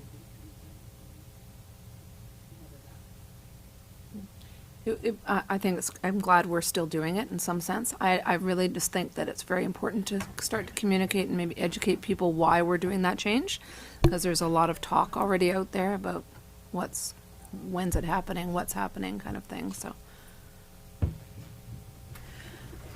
I just want to say the other thing for those who do not have a vehicle that easily transports things, that's going to be the issue. People who don't have a vehicle, or, I don't have a truck. If I was trying to get, a couch to the curb is one thing, I could carry it, but to get it to the UCC is a whole nother, so. I think the community be quite resourceful and start. Yeah, I'm just dropping that onto the record because there are those of us that don't. No, that would be for sure. And at the end of the day, it's Don't trying have a to be- Hummer that fits a 7-foot wine rack. Councillor McEwen? I'm glad it's continuing in a different direction as well. I always thought it made the town look really junky for that whole weekend, especially when the Porsche Club was in town that exact same weekend. So, so I'm glad to see this, and yeah, maybe if we can figure out a way of people helping people to get stuff here, would be great. And last year, we did make an effort to align with Judy Gray's initiative for being able to take good used furniture to be able to I think it was as a fundraiser, and that we'll be connecting with her as well to see if there's an alignment there as well, because if people have that mindset for that weekend, we can make it sure that everybody's connected on it. Great, thank you for that. Great. The second item is about the water stations that we discussed. So, and if there's an opportunity there for us to have additional water stations or use those water stations that we've just learned of from another source, that would be excellent. So Yeah, we'll and watch just- out for that opportunity. And one thing here for, a year will go by quite quickly. I would like to see that, a couple a year, just throw it in there so it's manageable by, to find locations, because once we get a few, then we're going to want to have more. And I think once we can just set up a map and pick a couple locations and run it by council, just as where they're going to go exactly, and so we can start moving Great, that thank you. forward. And the last one is regarding LED lighting, and this is something that's been a bit of a vague topic because of BC Hydro's response over the years, but we do have our own lights that we can champion and make sure we get done. BC Hydro's very slowly addressing LED changeovers across the province, so the new bucket truck, though, for us would make a big difference, and we can start doing that work on our own. So we would accelerate the LED replacement program greatly with that, and then we can, for when we get to the end of the year, we hopefully have some report on actually how much we're switching over in the energy savings as well. So I believe Ted said at UBCM, at ABICC, I think they're going to set up a bit of a staged area. That's right, Councilor Hoare was with me. A staged area just to check out different lighting and what that looks like. our planning staff did a bunch of that work already for us, tried out a few different ones. Mr. Toogood did a bunch of that, and he's identified the ones I think that'll work best for us. I think we're kind of ready to go. Okay, well, that's I think great. we've got that, we feel comfortable with, and also learn from other municipalities what best practices are. And it's the energy savings and then the lifespan of those as well. And they don't need to be replaced for a long time, so the additional labors or contractor cost savings is significant as well. That's great, thank you. Do they meet the dark skies stuff as well? That is something that Mr. Toogood investigated already. I remember him mentioning that, and that was a part of his analysis, yeah.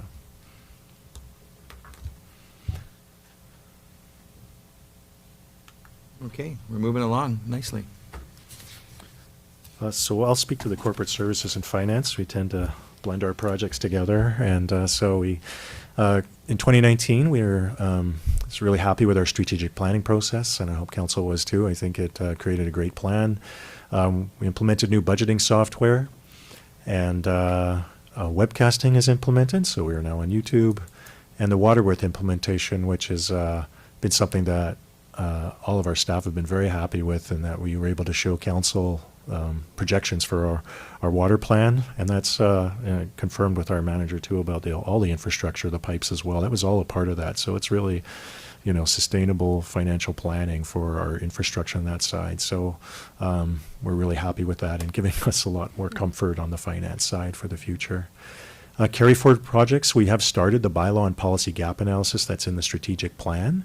It is one of those projects that is, is is trying to make it a top priority, but we've moved forward on policies, and now we're getting into the bylaws. So asset management we've moving forward on. The Waterworth is one of those examples of, water systems. We've got a good understanding of that assets, and you see our fleet listed there. You'll hear a little bit about our buildings next.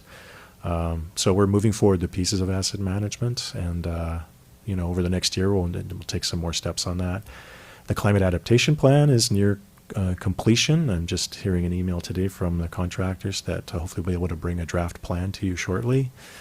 And the Euclid Health Center project is it's a project that I updated you already on, but that's a part of the corporate services work. Proposed projects. So I'd like to redesign our annual report so that it matches the design of our strategic plan, so it looks similar and it follows along. It shows some of the tracking as well that we're doing. And then also Indigenous training, awareness training. Sarah Robinson, I've been in touch with her, and she did some training with the aquarium, and this would be the cost for a full day, working with staff for half the day and for council for half a day as well, and looking at some things that we can really take action on. Some part of it's awareness, and part of it's actually some specific time with us to talk about what could Euclid really move forward on and some actions we could take.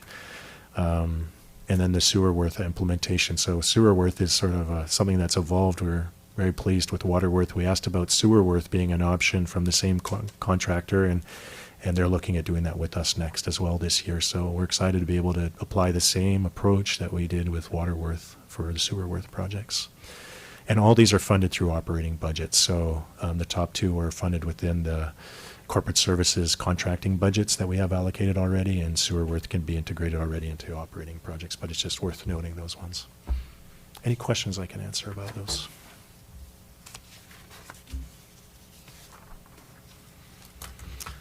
Okay. Moving along. So we're getting into, I'm going to try to keep this one succinct, and IT upgrades. A couple of issues that are priority issues for IT. One was a very aging phone system for the district that needs to be replaced. And you can see that the 2020 proposed projects includes an existing phone system replacement of $10,000 to $20,000 for one-time costs, and that's to have an existing system with the extensions and everything and using the standard telephone lines. But the other issue that's lingering for IT with us, and it's been raised, read about it is on the internet, and also with our IT consultant is highlighted for us, is that security for our devices and for our overall system is just becoming a bigger and bigger issue for municipalities. So what we're proposing is that we switch over to an internet-based phone system and also upgrade our systems overall for moving our the IP to an IP phone, so that's internet protocol, so basically VoIP type systems. It would change over our phones. We'd have a different approach to the way we use our phones, but nobody on the outside is going to notice. It's just going to be a lot more simpler and secure on the inside, and it's a lot more integration of our devices, so we end up having our phone system connected to our emails and to our cell phones, and everything's just a little more integrated. But it doesn't cost us any addition. There's actually some savings there initially. There's some upfront costs in the first year, but then it gradually saves us money over time. So it's hard to not take that opportunity now. It seems like it's the right opportunity. Going with old phone systems, I think, is what it says. Basically says trying to stick with older systems is not the best way to do it, because it's not well supported these days as well. A big part of it is actually just phone savings, so we won't have the TELUS bills anymore. So we would have long distance savings of $8,000 or $9,000 right there of for phone bills for the district. You don't pay that long distance fee anymore as long as you're within, I think is it global? Canada and USA. So that's where most of our calls are. So, And you see, that just backs my that resolution I did ABICC. The fact is, that phone system, TELUS would not be paying municipalities for their 1%. There you go. That's a I need good to ramp point. that back up again. Sorry. keep everything going. circles back. Yeah, they just try to get under the radar. And I forgot to highlight, we did do some things that the IT, and this is a lot to do with work from Julian as well, but also working with the chamber that upgraded the website content. So we've made our website much better, much smoother, migrated it to a Canadian server, and then implemented this cloud-based server backup. There's a carry forward project just to get the firewall replaced, and at the bottom you see a future projects. It's just something that we're thinking about, and it's not. We're just keeping an eye on this idea of that, for our facilities and during emergency events, is the municipal office something we want to make sure we have a backup generator for because our server is based there. So, but also for emergency response or for long-term emergencies. And there's overall, eventually does it work out? The costs about the amount of power down time that we have. Is there a benefit for the district to have that when you're an office-based, needing computers for a lot of our employees? We always like to go to the filing when the power goes out, but the generator would help with that too. The existing phone system replacement, has a lease option been investigated at all, or is that something that's? A lease of a standard phone system. I'm not sure if that was compared to or not. I'm not sure if. My understanding is the lease has not been investigated. To clarify what they're talking about, what the recommendation is that we have a direct line of this line, the direct lines to our particular offices. That's powered by something called PBX. It's a phone tree. That's died. And the replacement of PBX is going to cost between $10,000 or $20,000. And these options not. It would be interesting to see a lease option on that, because that after 5 years, really, these phones will just be obsolete anyway, so just to be able to upgrade them after 5 years would be interesting to see an option. Also, under future projects for the generator for the district office, has ever, I don't know, maybe it's just once a year in October, marathon, but has ever been looked at the breaker box, like to be able to upgrade that box? Because I know, Abby, you would, when we lose power and so forth during the marathon. I don't know if that happens regularly, because once a year we could handle that, but if that happens regularly, it would be nice to see a cost. So what we could do is just explore. You're talking about the ability for the load on that building to be able to take the load. So we can look into that and find out for the next budget meeting just what the status is of that, of the box.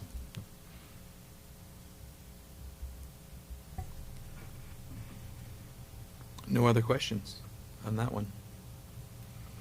We're fading out. Okay, we're moving along. Okay, we're getting there. So next slide is, so this is just to provide an update, just summarizing sustainability and climate action. There's quite a few initiatives here. There's a sort of bringing together of a bunch of different things that already you've seen. There's no new asks within this for funds. We're building on what we're doing and also working with regional initiatives. So I've highlighted passenger vehicles and waste because those are trying to prioritize what do we want to focus on when we're trying to tackle greenhouse gas emissions. So actions that are underway for transportation. The transit is moving forward. We have Peninsula Road design improvements you saw today, which would include cycling and pedestrian options, EV charging stations, our fleet improvements. Waste, the residential and commercial composting services should be moving forward in 2021. That's proposed by the ACRD right now.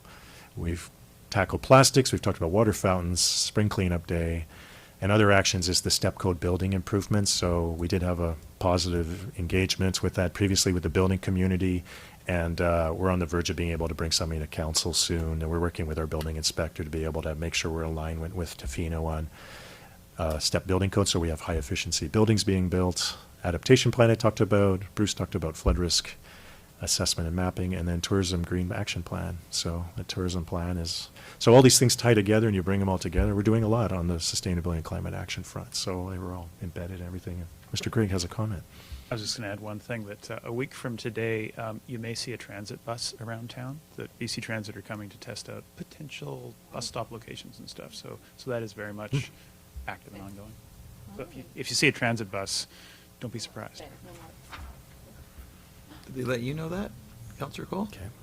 I think it might That would be have able been, to that's a pull it missed off. opportunity. That's too I bad. just know that Mark Fortune met with BC Transit today, said he sold the airport lands to them, but he was probably joking. It's Mark. Well, they'll probably want to be a tenant out there for sure. It's strange they can do that without a land use plan. Oh, I learned something yesterday about Right?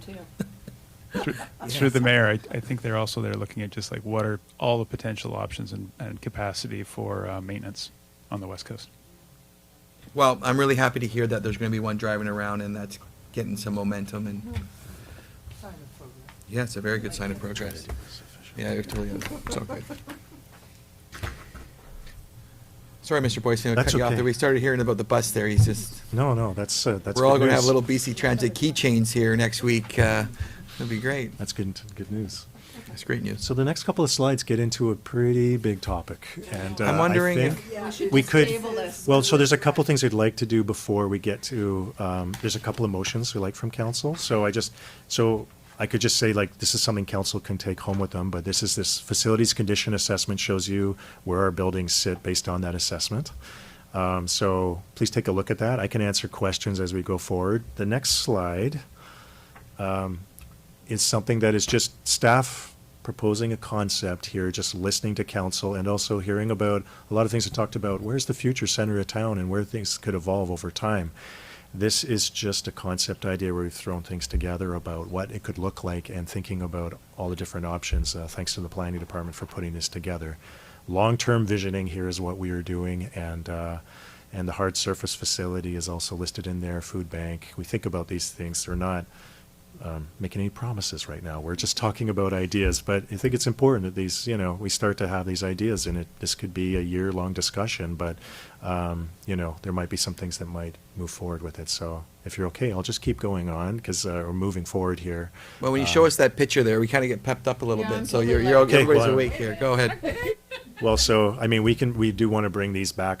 Basically, I think the assets conditions here in this topic, we should bring back to the March discussion, I think would be, Okay.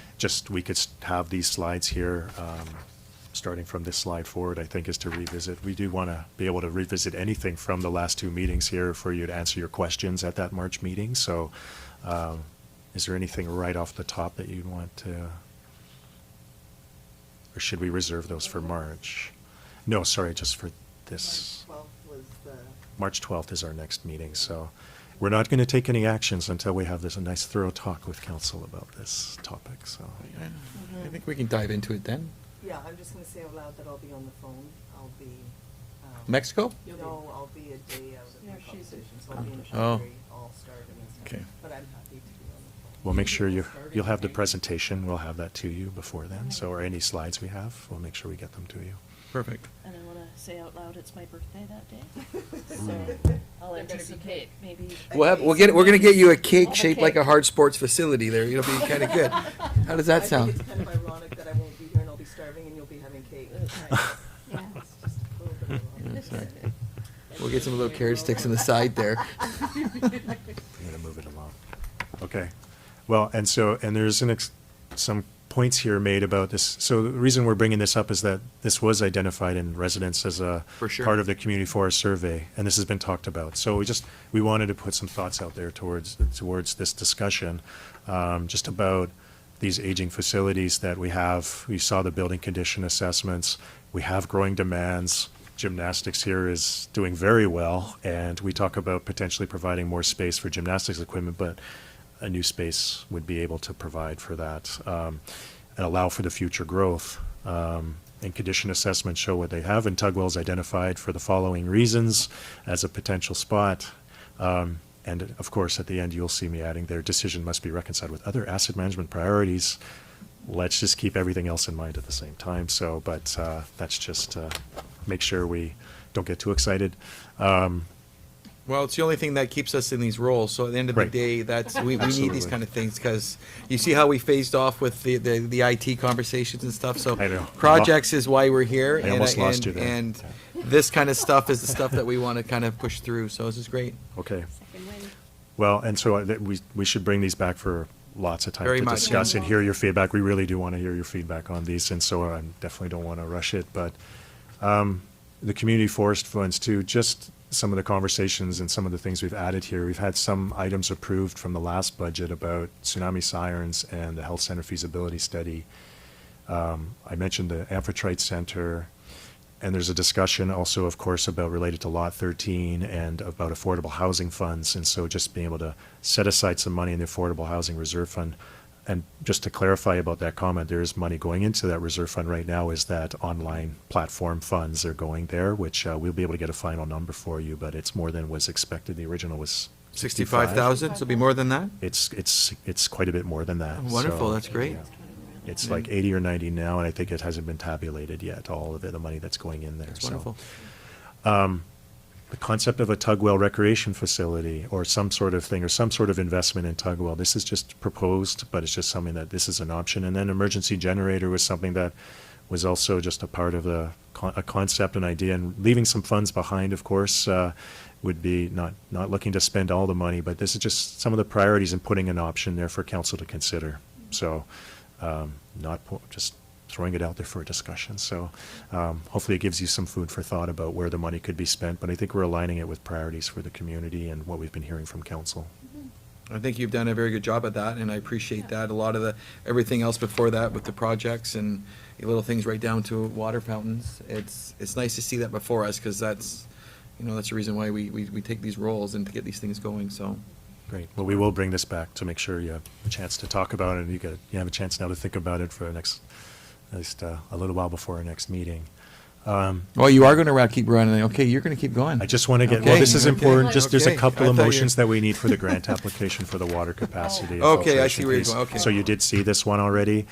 We did confirm, we just wanted to include some additional number, we just increased it from 8 million to 9.6 million because we want to have more of a contingency in there. We worked with our consultants, Mr. Cannon's been working with our consultants to make sure that, and the contingency we used previously with the Kennedy Lake, for example, was more in the 40 to 50% range. So we used one here that's more about a 20% contingency was added to that. So the application deadline is the 26th, so it's next week. And so, and we've got some information there that we provided previously to move forward with this.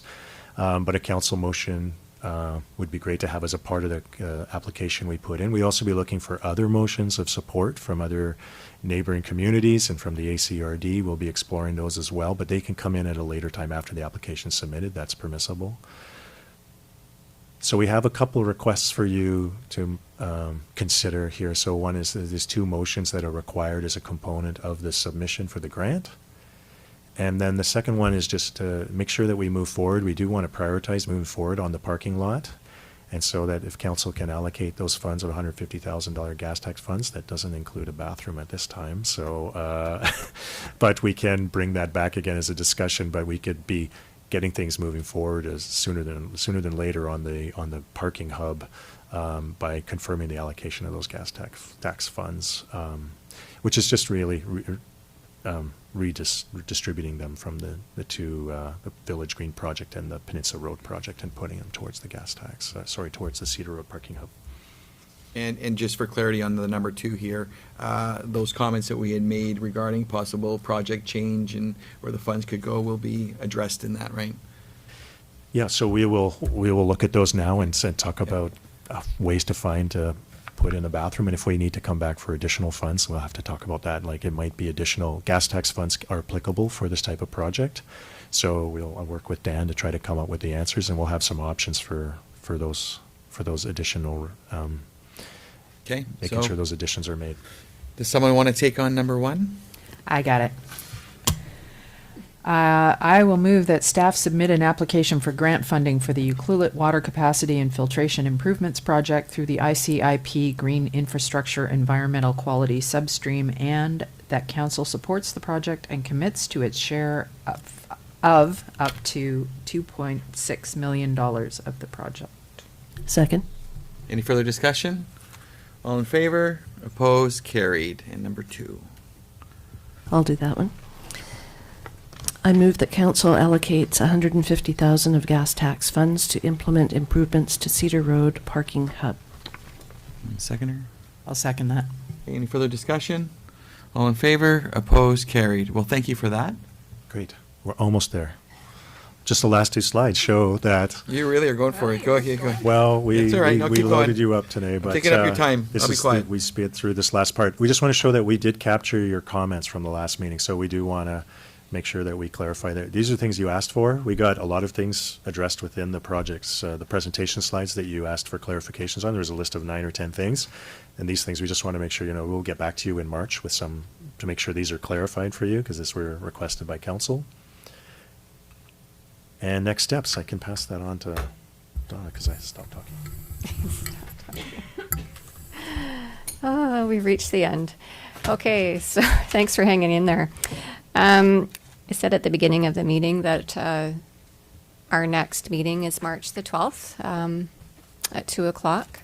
So we would be doing a full a revisit of the operations and projects review. You'll see our draft full year actuals that are going to be handed into the auditor along with that. So you'll see some actuals and some variances, and the revenues offsetting all of the different departments. So basically, because that is supposed to be the last meeting before we go to council with a bylaw reading, you're going to be looking at a 5-year draft financial plan for that meeting and a Schedule A.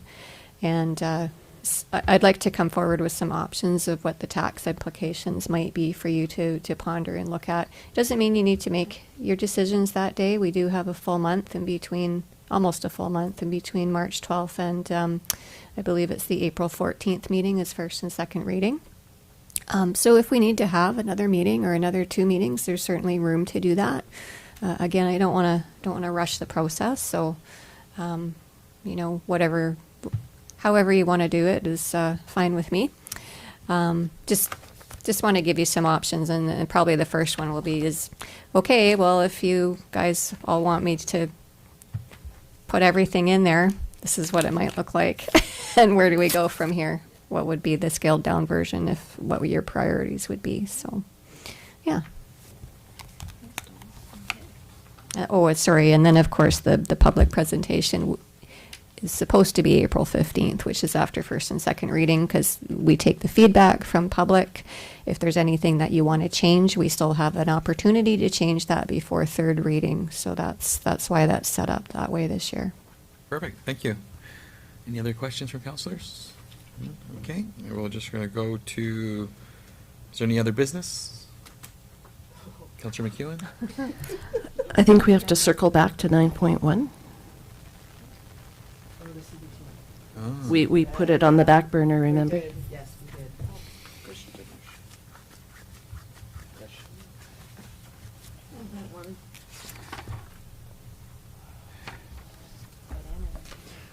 Just to clarify, a council can make a decision now, but it's not mandatory to have a decision now. I guess it would be not required. It's just if council would like to proceed the discussion, absolutely. We could just get direction on whether to include it in the March meeting or not as part of trying to integrate it into the budget. Yeah, I agree with that. I think throw it in there and just so we can understand what that looks like in the implications. Maybe in a different color. Are we okay with that, Councillor McEwen? March meeting would be great, Okay, yes. perfect. Thank you very much for bringing that up. Other business? None. Question period from the audience? Any questions? None heard? Okay, and we are adjourned. Thank you. Well done.